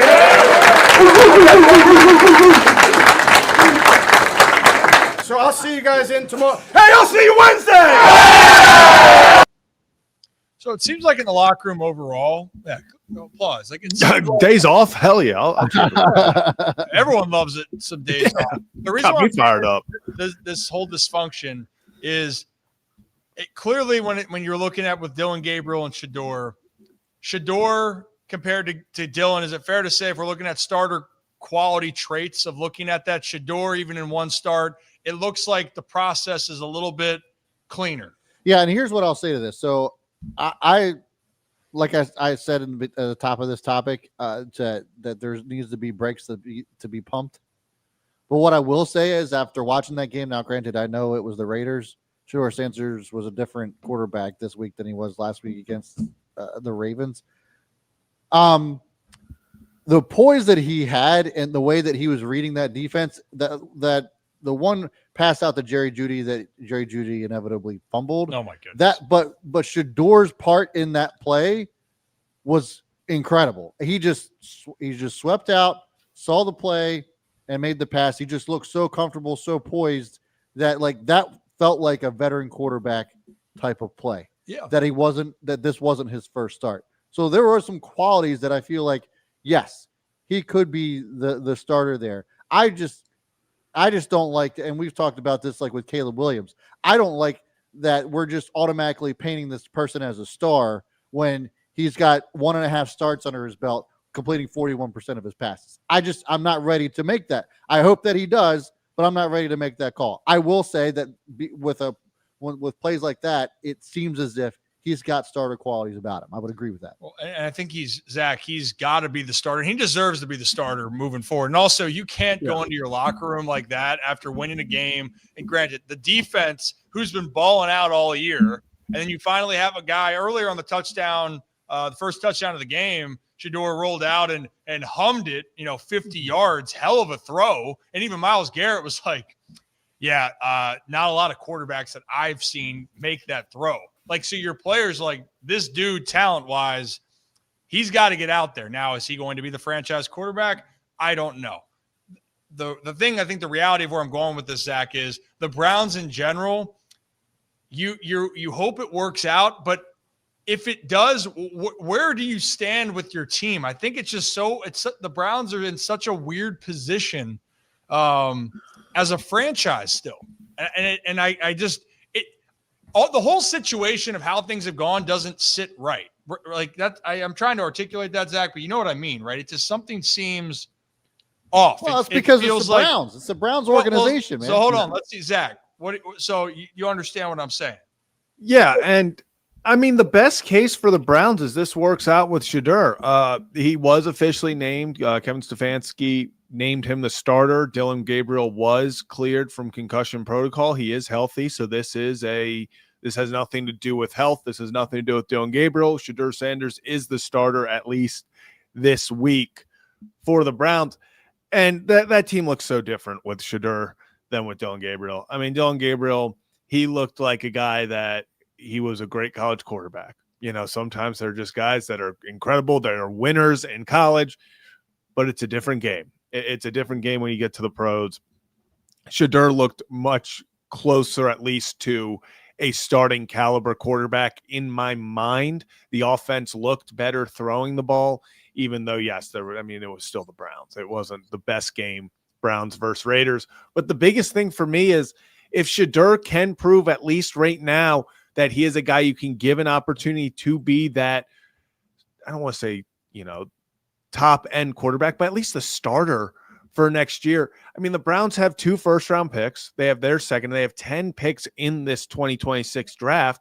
And it would be really nice for Cleveland if they didn't have to spend the highest one on a quarterback and do this all over again. If you can then now use those 10 picks and those 2 first-round picks, which at least one is going to be in the top 10 with their own. It opens up so much for them to add talent around Shedeur. Go get a wide receiver, go get someone, go get some offensive line help, really build up this roster this offseason. I understand he was on the sideline and he's like soft launching his comeback. I don't think Deshaun Watson ever takes a snap for the Browns again. You can get off of his contract this season. Their best case scenario right now is Shedeur Sanders at least becomes a serviceable quarterback, because then you can build around them. If this goes the next 5-6 games, he looks awful. They lose out the rest, and it doesn't look like there's anything there. It's going to be another drama-filled offseason, because either the fans, after Shedeur doesn't look great, everyone wants a restart with quarterback. Now you're going to get scrutiny for drafting a quarterback in the first round, but you probably have to. And then obviously it's just all the added thing. So best case for the Browns is Shedeur is a serviceable quarterback. Here's what I'll say to that, Zach. If Shedeur Sanders, as you said, is a serviceable quarterback, and let's just say he's at worst, he just doesn't lose them games and is that game manager type of quarterback, the Browns can be real dangerous. With the Texans right now. With the defense being the way that it is, if they don't get any better on offense, or maybe they even get slightly better on offense, they're going to be a ridiculously dangerous team. Another typical AFC North type physical. They could challenge the Ravens and the Bengals and the Steelers. They would be what the Texans are. The Texans with Davis Mills, just an okay offense. You're like a serviceable offense. Just let that defense do what they do. Yeah. And one thing I want to say that the Browns are like looking for is like each team, like to me, has a swagger to them. Like has a confidence that with the group that they have or whoever it is brings that to their team. So like the example, if we're going to go through the AFC North, when Lamar Jackson plays, you always think you're going to win because it's Lamar Jackson.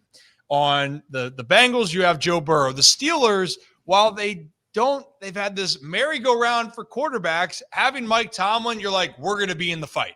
We're going to be there. We might be 9-8, but we're going to be in the fight, right? The Browns haven't had that swagger, at least the quarterback position, since early Baker, where they actually looked like, oh, damn, like this is a team that you don't want to play. Instead, right now, the Browns are like, they could be a pain in our ass, but we don't fear the Browns. Mm-hmm. Shedeur, what he can bring is a swagger to the team as well of, hey, I got belief, and we believe that if I can make some plays, this defense, like you said, Brad, we can beat up on teams, and you better watch out. And I would be curious. I'm actually glad in this case the Ravens don't have to go to Cleveland later in the year. I'm glad it's done. Yeah. Because I do think if Shedeur builds confidence down the stretch here and he gets a little better each week, this Browns team is going to play spoiler, and they're going to be a pain in the ass, especially if Myles Garrett's out there being half like cyborg. Like, what do you describe him as? I still don't know, but what I do know is he is the best defensive player. He is arguably the best player in the NFL, period, right now. And if they get a little bit better, they're going to cause a lot of problems for teams because their losses this year, they had an embarrassing loss to the Ravens. They had a tough loss to the Jets, but the common theme was they couldn't move the ball on offense. They couldn't get it done. That defense has been rock solid. So we will see what's going to happen there. But all eyes are going to be on Cleveland for the rest of the year to see how it plays out. And a big reason is going to be, is Shedeur Sanders going to be your future? Or are you going to have to go into 2026, 2027 with brand new plans? But hey, if you are new to the channel, hit that like and subscribe button. Ryan Ripken Show, live at 5 here Monday through Friday on YouTube, X, and Facebook. I saw Joe in the comments. Was there a show yesterday? Because we're doing more shows, it's hard for us to do the weekends. Zach does the reactions on Sundays. So he's there, and Kevin and Zach Reacts does the whole football Sunday recap on Sunday nights. Around the NFL, otherwise, guys, I mean, we talked earlier about, like, there was some great games. I still think my favorite, like, kind of like, damn, what the hell kind of happened moment was famous Jameis catching that. We mentioned it to start off the show. That was incredible. So damn fun. That, like, I love the Lions too, and Jahmyr Gibbs is just such a beast. But I wanted Jameis to win that game. Mm-hmm. Just for him being tight end one. Like, the fact that who was that? Was it Gunner? Like, juked the guy and threw on the run, and Jameis comes back to the ball and readjust, and then stiff arms into the end zone, and then the celebrations, man. You know he wants to have some fun. So that was. I mean, the Giants yesterday did what every losing team with their backup or third string quarterback, I guess technically, should do, and it's why not? Just go in and say why not? Oh, we want to. What, double pass back to Jameis and then just throw a Hail Mary and find a wide open Wan'Dale Robinson in the end zone? Yeah, let's try it. Oh, we want to try to get Jameis in a one-on-one situation down 30 yards down the field to make a play? Why not? They went out there and they're like, screw it. I know people at the end were like, oh, why did I think it was like 4th down on their own 6, or 4th and goal on their 6th. And they were up 3, and it was like kick the field goal to go up 6, make them score a touchdown. Why? It was like 3-4 minutes left in the game. Try to score a touchdown and end this thing. We're not playing for the playoffs. They're actually the first team eliminated yet, or last week, I think. It's like you don't need to play for. Try to win the game. Have some fun.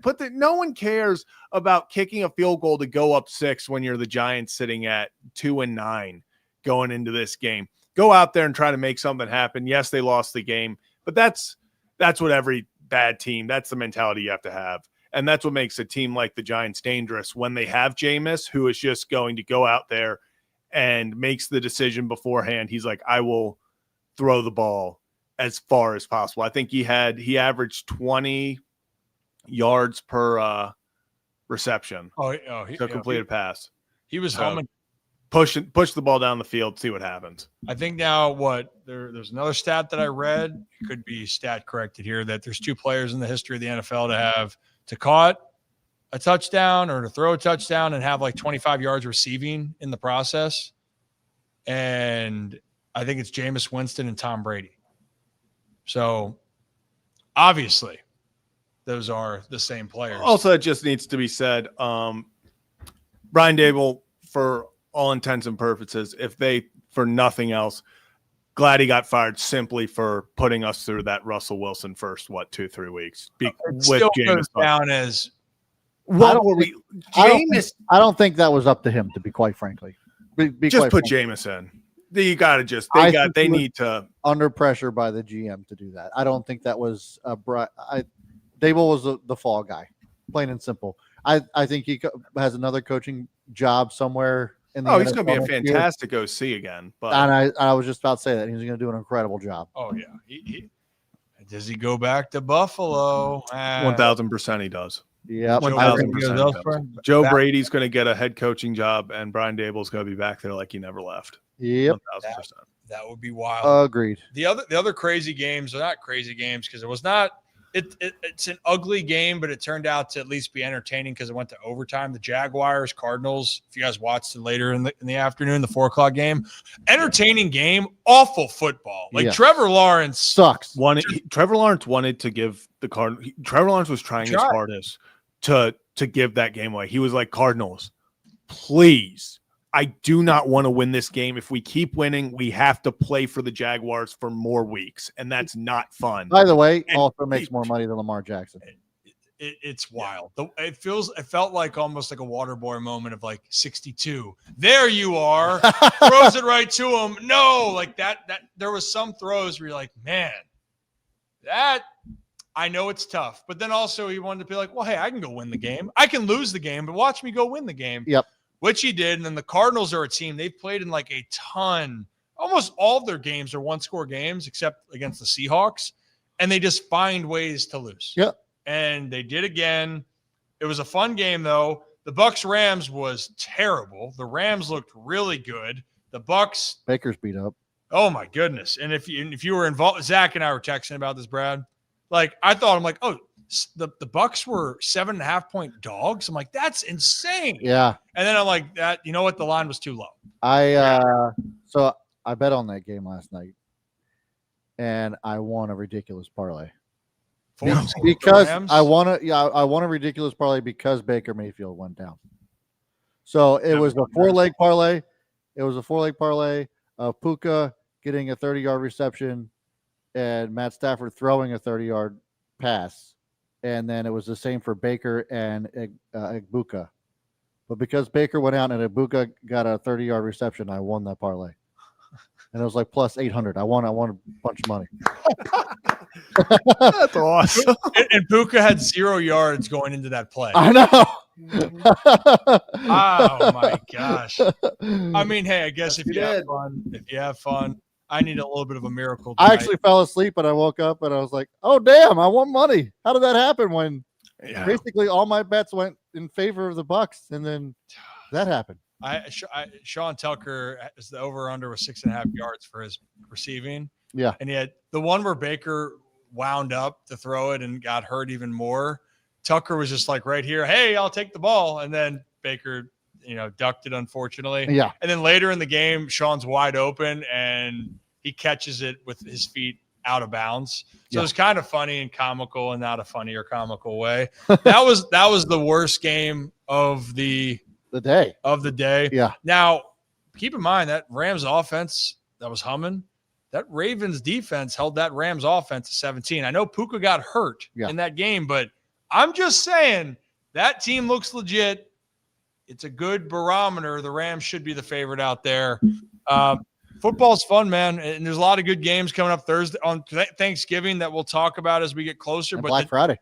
Chiefs Cowboys is going to be really exciting. I got Cowboys winning that game. That's going to be a good game. The Ravens Bengals, which if you're ready to sweat it out, ladies and gentlemen, Joe Burrow's going to be there. You think, oh, well, the Bengals defense sucks. I'm telling you, it's going to be some game where it's going to come down to the wire and you're going to be stressed. It'll be like last year where both teams gave up 400 passing yards. Yeah, well, I hope it's not that. I guarantee you it'll be like that. Yeah. T. Higgins already rolled out. Jamar Chase running all over that defense. It very well might. It always does. Especially with if Kyle Hamilton is in fact, Harbaugh said there's a chance. I've also seen Harbaugh say there's a chance and then the guy misses 14 weeks after. So take that with a grain of salt. Yeah. But at least at the moment, I'm gonna say probably if it wasn't Kyle Hamilton, I would say no chance. But Kyle Hamilton, I don't know if you guys have noticed, he kind of just will play. He'll get hurt middle of a game and then just make the decision where he's like, I'm just going to play the rest of the game without this shoulder. Yeah. There was one time against the Browns where he was rushing the passer and his shoulder was just drooped and he was still making play. He's just he realizes him with, losing one of his arms or legs. He's averages out to an above average player. Yeah. So he's like, all right, I'll just keep playing. Is it a knee injury, a shoulder injury? What is it? What's going on? I believe this one was a knee. Yeah, also, Lamar Jackson, his injury designation has officially moved its way all the way down his body. We started with hamstring, went to knee. Last week was ankle. He was listed as did not participate today. It was just a walkthrough, so it's an estimation. Did not participate today with a toe injury. Nice. So we have moved down the entire leg. We're continuing to move our way down. Well, but next week there's nowhere else to go, so I think it means. Yeah, I don't know where you're going to go with that. Get rid of the injury. That would be neat. But that's a great slate of games. We got the Packers, Lions, Chiefs, Cowboys, and then Ravens, Bengals. That's a great one. And then Black Friday, it's the Eagles, Bears, which the Bears, granted, they're finding ways to win. They're 8-3 right now. They're leading the NFC North. I just can't believe that. Shirts and pants, man. We're gonna. Hey, if the Bears win the division, I'm gonna get you a Caleb Williams jersey. Well, that's fine, but it won't be because of Caleb Williams. Hey, you know what? He was a big reason yesterday. I don't think it'll be because of any Bear. No, the Bears are just having one. The Bears are having one of those seasons where, and if you're a Bears fan, you gotta love it. But after all the crap last year of all the just heartbreaking losses they've had, they've had just the exact opposite this year. J.J. McCarthy leads a game-winning drive. They get like 14 seconds. They just get a massive kick return by Duvernay and end up kicking a game winner. Like just little things have gone their way. It all evens out. It all evens out. But Bears have been a fun one. That's a team where every game you look, you're like, damn, they finally clock struck midnight. And then you look back at the end and you're like, they're about to pull this off. How do they do this every single time? Like they're except in Baltimore. They're except in Baltimore. Not against Snoop. Not Snoop. against Snoop. That's what I'm saying. So looking at this, it's interesting. It really has been all Bears defense for the most part. Look, Caleb Williams had 3 touchdown passes, but he also only completed 55% of his passes. See, I always want to throw that in there. 19 for 35. 3 touchdown passes, Brad. How many turnovers did he have? He had 1 fumble. Did he have anything else? He just had the 1 fumble yesterday. I'm Which, just by saying. the way, and he only has 16 touchdown passes on the season. It's week 12. Right? I'm just 16 saying. touchdown passes. Hey, in 12 weeks, and you're going to tell me that Caleb Williams has anything to do with their winning? I don't think so. Okay. Timeout. The defense has made more plays. The running game's been good, but to say a quarterback that's only thrown 4 interceptions and has led game-winning drives, touchdowns. But that's still foul to say that he hasn't had any part of the Bears winning. Very little. He's the Trent Dilfer of the Bears right now. Actually, he's a little bit better than Trent Dilfer, but he's not much better than Trent Dilfer. That is, I think that's pull up Trent Dilfer stats one time. I'm not saying that the numbers are all the way out there. He to me is like the lesser version of Bo Nix in the NFC, where it doesn't look pretty for a lot of the time, and then the fourth quarter they play their best ball. I think Bo Nix right now in the system and with Bo Nix is way better than Caleb Williams. I agree. I would take Bo over Caleb right now, but I think the progression has gotten better, and the bigger thing is he is taking care of the football, and the Bears defense then makes some plays. They're running the football. And Ben Johnson, culture change. Like they changed the culture. Correct. They're winning those games. Last year, they lost every possible way that they could. The game against the Lions was at Thanksgiving. That was the worst loss that was the worst clock management I've ever seen. Oh yeah. That's up there. We talked about that. It is I was seeing with Rick, is Thanksgiving, I love Thanksgiving. Is Thanksgiving the best holiday when it comes to sports? Yeah, without question. It has to be, right? Yeah, it's just football all day. It's incredible. Well, so if you're a racing fan, it's definitely what's that? Is it Labor Day? It's Labor Day, the racing day. The Indy 500. You You start off with Formula One in Monaco, and then it's Indy 500, then it's the Pepsi 600. It's just like 14 hours of racing. So that's the car racing's that's the Super Bowl for car racers.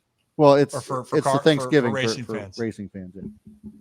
That's really interesting. What about a Halloween World Series? I still think it's one game isn't. It's all day. And also, this is the one time for Thanksgiving you'll watch any of the games. Now you're gonna have to watch the Lions and Cowboys, but you're gonna turn on the TV to watch the game. So I am ecstatic. I already told Jamie, and you know what? I love the fam, love all this. When 8 o'clock hits, I will talk to people during the other games. When 8 o'clock hits and the Ravens play, it's over. It's been great seeing you. I'm going to be over here. Yeah. And I'm with you on if that. you would like to see me, you're more than welcome. But if you need me for any favor, anything, I'm on Do Not Disturb until midnight. Yep. Actually, yes, until midnight, or when it goes to overtime, which it probably will in Baltimore.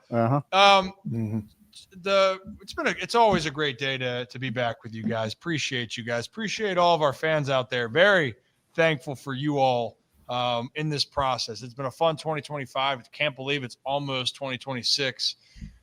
Before we get into some things to close out the show of being thankful, I want us to stay on tune. And Brad, we last week had the book club, the movie club. Yeah. Well, Tim Kirchin's favorite movie in movie club. Uh-huh. This is an easy one, but for Zach, it was Miracle. So Tim Kirchin, in honor of him, the movie club for this week, Zach, was Miracle. No, it was. Yeah. I thought we were watching Paul Rudd movies. Well, no, that's our homework to watch it, but we already had in the line. So the next week will be Paul Rudd. because that gives a little bit more of the grace period. Oh, I see. That's how I was looking at it, like things we had lined up. So Paul Rudd, you specified the movie I need to watch. Yeah, you are watching Wanderlust. Okay, I will watch Wanderlust. And then Zach's watching Role Models. What about, and then I Love You Man needs to be watched. I will watch I Love You. I will watch I Love You Man right now. That to me you've is already seen it. That's my favorite. The point was for you to watch something that you haven't watched. That's fair enough. I will watch Wanderlust. That's good. Okay. So Zach, the Miracle, I think in the 3 categories we're going to talk about it: originality. What did I say? It was originality. Well, we can't really go funniness because the other one was funny. Like this one's not funny. Originality, maybe the production. It's a Disney-based movie technically, so it has the cinema.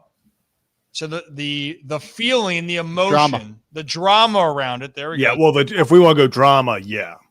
Okay, so we're gonna have the scale and then overall experience for you as a movie. You're gonna rate each one on a scale of 1 to 5, 5 being the highest. You can use decimals, and then we're gonna have our overall score. Oh, so, we can use decimals. Okay, this throws off everything. Okay. If it's too hard for you, that's a Loyola thing. Well, no, but now I feel bad because I would have I would have definitely thrown in some decimals. Wow, that kicked my ass. I would have definitely thrown in some decimals last time to make it a little bit so different. In this case right now, because it's not an original piece, it's based off of a true story. So but here's the thing. Story, go ahead. That's original. I'm going to say that's original because it's technically like no other movie was created about this. But did you think that it did a proper job of explaining the story? So on the 1 to 5 scale. Yeah, but I also it's another thing where like obviously I didn't live through, Did you think it told the story well with what happened? Zach, rate it. Yeah, I think it did. It was so. I think I'm just also like because when we get into dramatics and everything and like how it makes you feel, patriotic. Like that's another thing. Like it's one of those on that. Yeah, you're gonna do it's like a 4.8 or a 5. Yeah, So, what about originality and basing the story off of it and the journey that it's taking the viewer on? I'll give it a 3.5.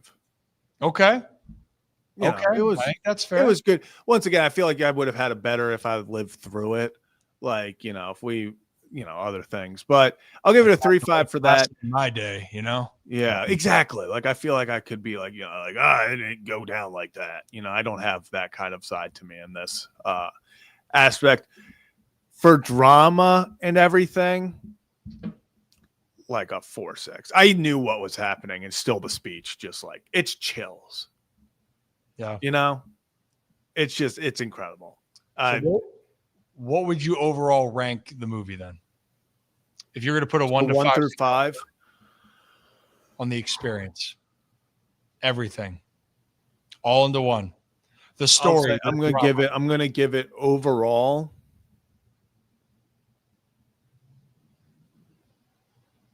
I'll give it a 4.1.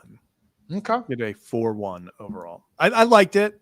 I think it's one of those things where I'm not gonna lie, I feel kind of biased because it's just like an iconic like thing. So like knowing outside of the movie how like insane this moment was, I think brought more of the drama into it, if that makes sense. Like I was like, I knew. Like, I feel like big. Yeah, with like if you're happening. Ranking if number 5 is the greatest sports movie of all time, I think 4.1 is fair. I think that is fair. And the other part I was thinking about with this is it's a movie where you'll watch, like the story, you're going to watch it, right? Yeah. And maybe there's certain sports movies that no matter what, like you're going to say, I'm going to throw that back on. If Miracle's on, I will throw it on. But after watching it and seeing it, I probably won't watch the whole movie back through. Like it was great. Like I enjoyed the experience. If I do, it's either on TV or I'm going to go back and watch Herb Brooks' speech. Yeah. Or like some of the. And that's the thing. Oh, that should also be a category 1 through 5, like rewatchability, because this is one of them. I agree. I don't think I would ever be like, oh, unless if it's on, I don't know if I'd go out of my way to be like, oh, we got to watch Miracle. And like also there's some movies that, Yeah, quotability. We'd go back. Like, you can go back and quote the movie, but you would go and find the scene. You're not going to go back and put it back on and do that. It's not like if we did Anchorman before. Yeah. You know, I would go back and watch Anchorman, but also the quotability in Anchorman's throughout the entire thing. And you could also then go back and look at certain clips. I know you haven't seen anything of Anchorman. That's Kevin. Yeah, I was going to say, I was like, my high school quote was Anchorman. So you've seen the other guys too, right? Mm-hmm. Yeah. That's the other guys is fantastic. One of the most quotable movies of all time. That also just the cast in that. It's like every like little cameo. You're like, this guy's in it? Yeah. Like, why is he in this for like 10 seconds? And sometimes it's like the roles are meaningless. Like, literally probably didn't even need to be added in, but they're like, yeah, we want to add this guy in as well. So he's just kind of a random scene. Like Tom Cruise in Tropic Thunder. Out of curiosity, we should do a movie review on that at some point. Tropic Thunder's good. That is amazing. And never would be allowed nowadays. And you know what? Bring those movies back. But ranking then, like, on a parallel here, Brad. Yeah. Miracle, Remember the Titans, because people think Remember the Titans one of the best football movies, but I put it in the same category of, if it's on, I would watch it, because I love the movie, but I'm not going to go back and, like, you know what? I'm putting on Remember the Titans tonight. I'm watching Remember the Titans over Miracle, though. I was just going to say that. I would put agree Remember the Titans on over. Yeah. That one has more of a nostalgic chord for me as well. Yeah. Okay. So and just the cast. I mean, the cast of Remember the Titans. I mean, Sunshine doesn't compare. Oh, it was a great cast. Great movie. Yeah. Jerry Bruckheimer produced it. Great. Yeah. Great production.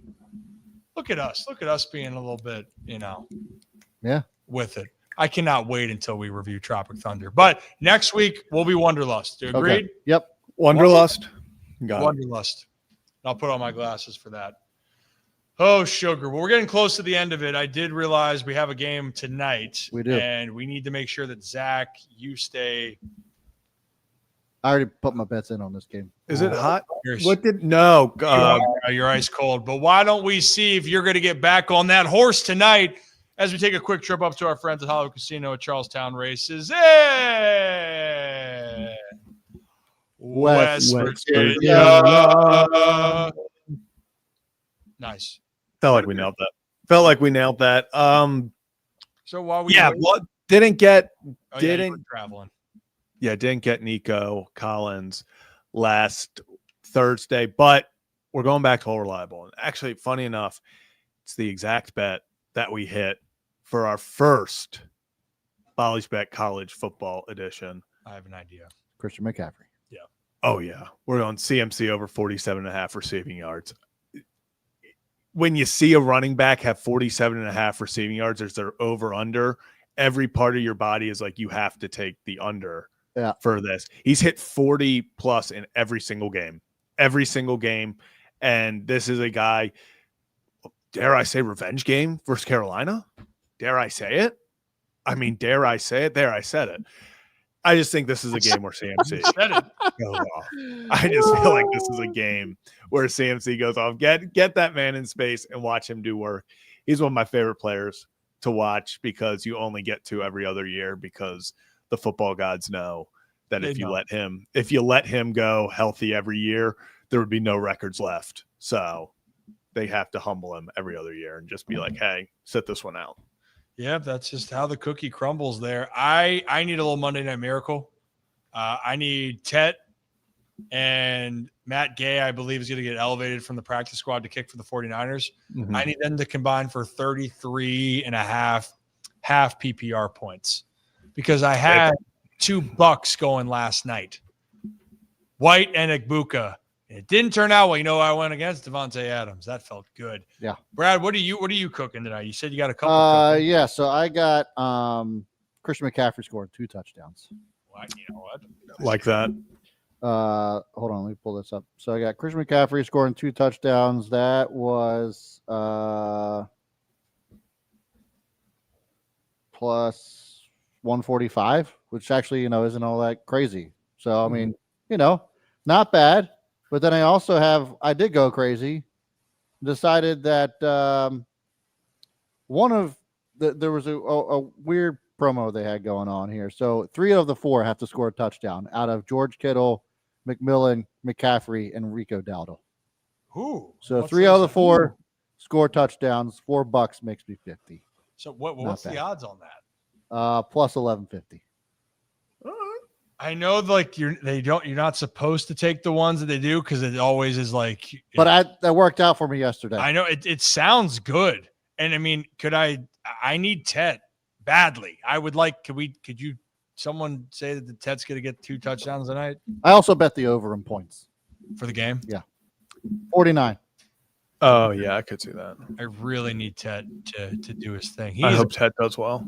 40. I survived a miracle last night, and betting the over total points is minus 110. So I mean, I felt like that was a pretty safe bet. Oh yeah, that's primetime games go one of 2 ways. It's either just an absolute the ugliest game, or we're going to see points. I think we're going to see some points. I'm hoping that Bryce Young takes that step. I hope that what we saw last week against Atlanta was him taking that step. I don't want him to revert back to a pumpkin. I really don't. I really, really don't. Because that would also mean that Tet would be screwed. But that's our bets. That's our group. If you want to ride or tail, I should say, Zach and Brad, may the odds be in your favor right there. And we appreciate our friends up at Charlestown Races at Hollywood Casino and West Virginia. You know what, guys? It is the Thanksgiving time. I think that we should go around and say one thing that we are thankful for. And no one jumped to the idea. Zach, do you want to lead it off? Yeah, thankful for everyone who tunes in and listens to us talk about random things like movies and whatever pops onto our mind and gives us this incredible opportunity and has helped us build this community because it truly does rock. So thankful for all of you guys. That was nice. Yeah, follow that one up. I was about to say something. Follow that up. It's about fine. Yeah. I'm thankful for you boys. Yeah, Rip, you got nothing. Anytime that I got stressed in my life, I know that I got one thing I can hang my hat on, and it's doing this show with you boys. I'm grateful for each and every one of you boys, except Rocco. Fuck that guy. No. Yeah. The love is not lost with Rocco. And you know what? He's not feeling too great about the Steelers right now either. They had a 4-game head start, and they blew it. They got a big one, too. Something's got to give. Bills, Steelers next Sunday in Pittsburgh. That's actually going to be a great game. Right? I think so. And here's the crazy thing. If the Ravens win and the Bills win, and the Ravens could play the Steelers and get a 2-game lead in the division just like that, but we're not going to get ahead of ourselves. But anyways, I'm thankful for you boys. I love you guys. That is very nice. Now I you know what? Yeah, how am I supposed to follow all this up right now? And I see in the comments right here about thankful for the community, thankful for you guys. You know, the bright spot when your days are down. I love this community except Rocco. Yeah, don't we all? You know, it's kind of a bring him on the show was literally the worst idea. Yeah, well, yeah, we are especially on Halloween. We are thankful Rocco is not on for the Thanksgiving episode. But in all seriousness here, hasn't been on since. Oh gosh, he's in a band. Maybe we'll let him back into he's in a doghouse. He's a good kid. He put himself in the doghouse. He did put himself in the doghouse.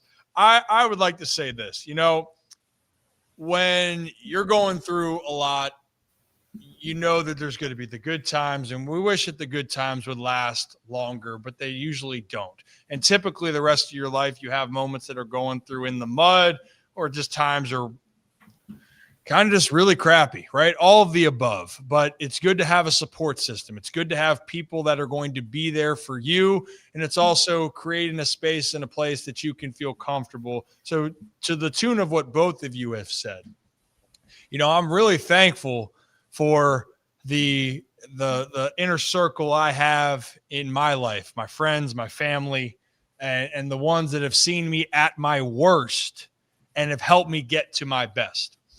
And then in this process, as I've tried to build up, we've built this great community. And we started this show again consistently back in 2023 in September. And we're still trying to work this out, right? We've gone through the good moments, the great moments of the show, some moments of the show, but we've done it together.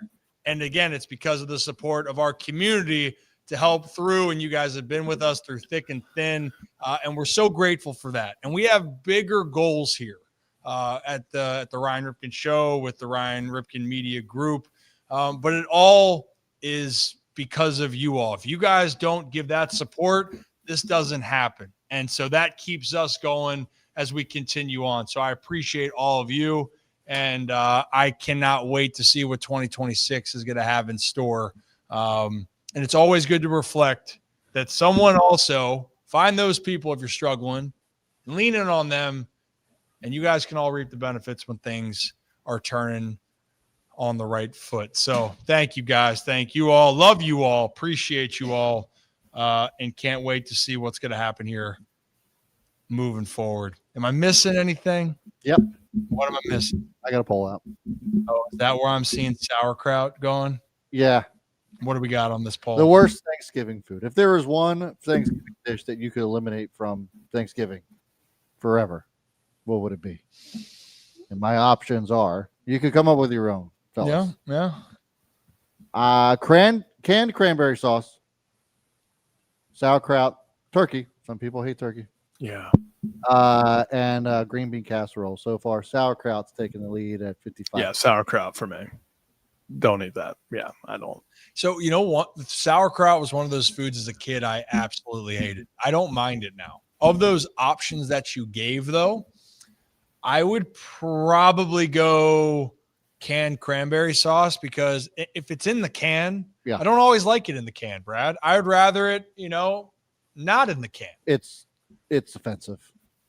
What, in the can? Oh, yeah. Yeah, so it just I love it. Just slurps out. And one of my favorites. In the shape of the actual can, just like, oh yeah. So sauerkraut, you go through all the trouble of making all these incredible dishes and all the work, and all of a sudden you're just slapping a can of cranberry sauce on the side of the table. If the food or the prep, if they could all talk, the sides, they would all not like the canned cranberry. That's right. No, I disagree.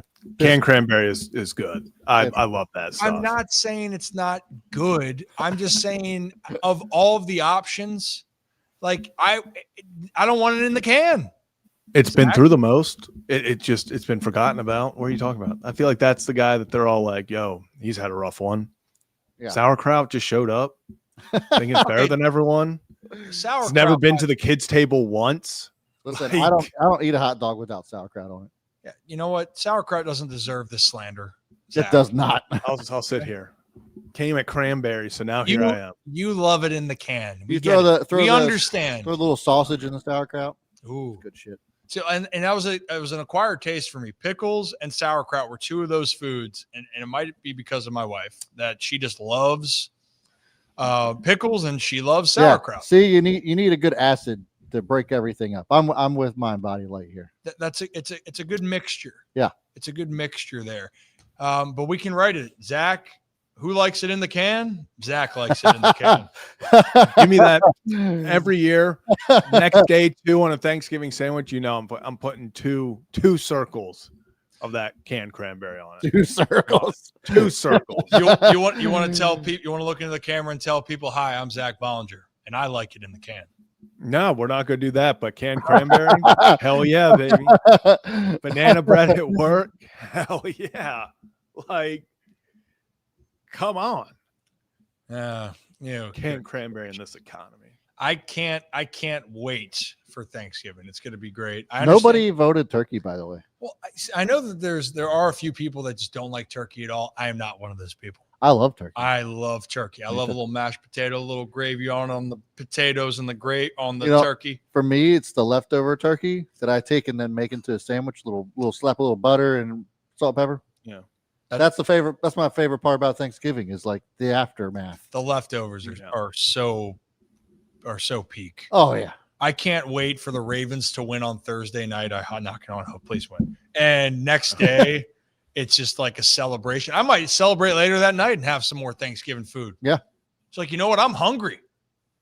I've worked up an appetite rooting for this team, So, by the way, is pumpkin pie overrated? No. Okay, well, compared to what? Like, yeah, compared to any other pie. Or are we talking about canned cranberry again? No. Like Okay. your traditional pies, right? Like cherry pie, apple pie. Then everybody. I'm gonna say everybody. I feel like everybody has to have pumpkin pie on Thanksgiving, or it's not Thanksgiving. I didn't but like I think pumpkin that's. growing I up. think it's overrated. I didn't like pumpkin growing up. I'm a cherry pie guy myself. I'm an apple. I'm gonna put apple, pumpkin, then cherry for me. All right. Just like warm apple pie, Or the pecan pie. Pecan. I'm not a pecan pie fan. I've just become a pecan fan over the last few years. Oh, really? Yeah, I wasn't a pumpkin fan. I wasn't a pumpy fan for a little bit, but the pumpy, I like some pumpy now. I like the pumpkin roll over the pumpkin pie. Like with cream, like the yeah cream cheese in the middle and all that. I'll be honest, like I'll eat almost any dessert for the most part now. Like I really do. Like I devour. I'm not a big lemon dessert guy. See, okay, if we're like, going, I'm not that's having a a whole lemon bar. that's a whole other conversation. Sweet versus tart. Lemon meringue pie, nah, not my thing. Key lime pie, I'll tear that up. Key lime pie is phenomenal. That is some good stuff. Oh yeah. Is that right, Zach? Or would you rather have key lime pie? Top pie. That's number one. That's number one. That's your number one pie? Pecan pie? No, but he's no key lime. Key lime. Key lime. Wow. Yeah, probably key lime. But I feel like key lime pie is such a different type of pie. Like it's not like a warm pie where you're like, I'm getting like key lime pie. It's cold. Well, yeah. I mean, so I just feel like so's a pumpkin you pie. You though. can eat all the pies cold. That's if true. You want like yeah, but you can't eat. You can't eat if you try to heat up a key lime pie. Like you can, yeah, but you can't eat all pies warm. If you gave me a warm key lime pie, it's a threat. Do we try that one?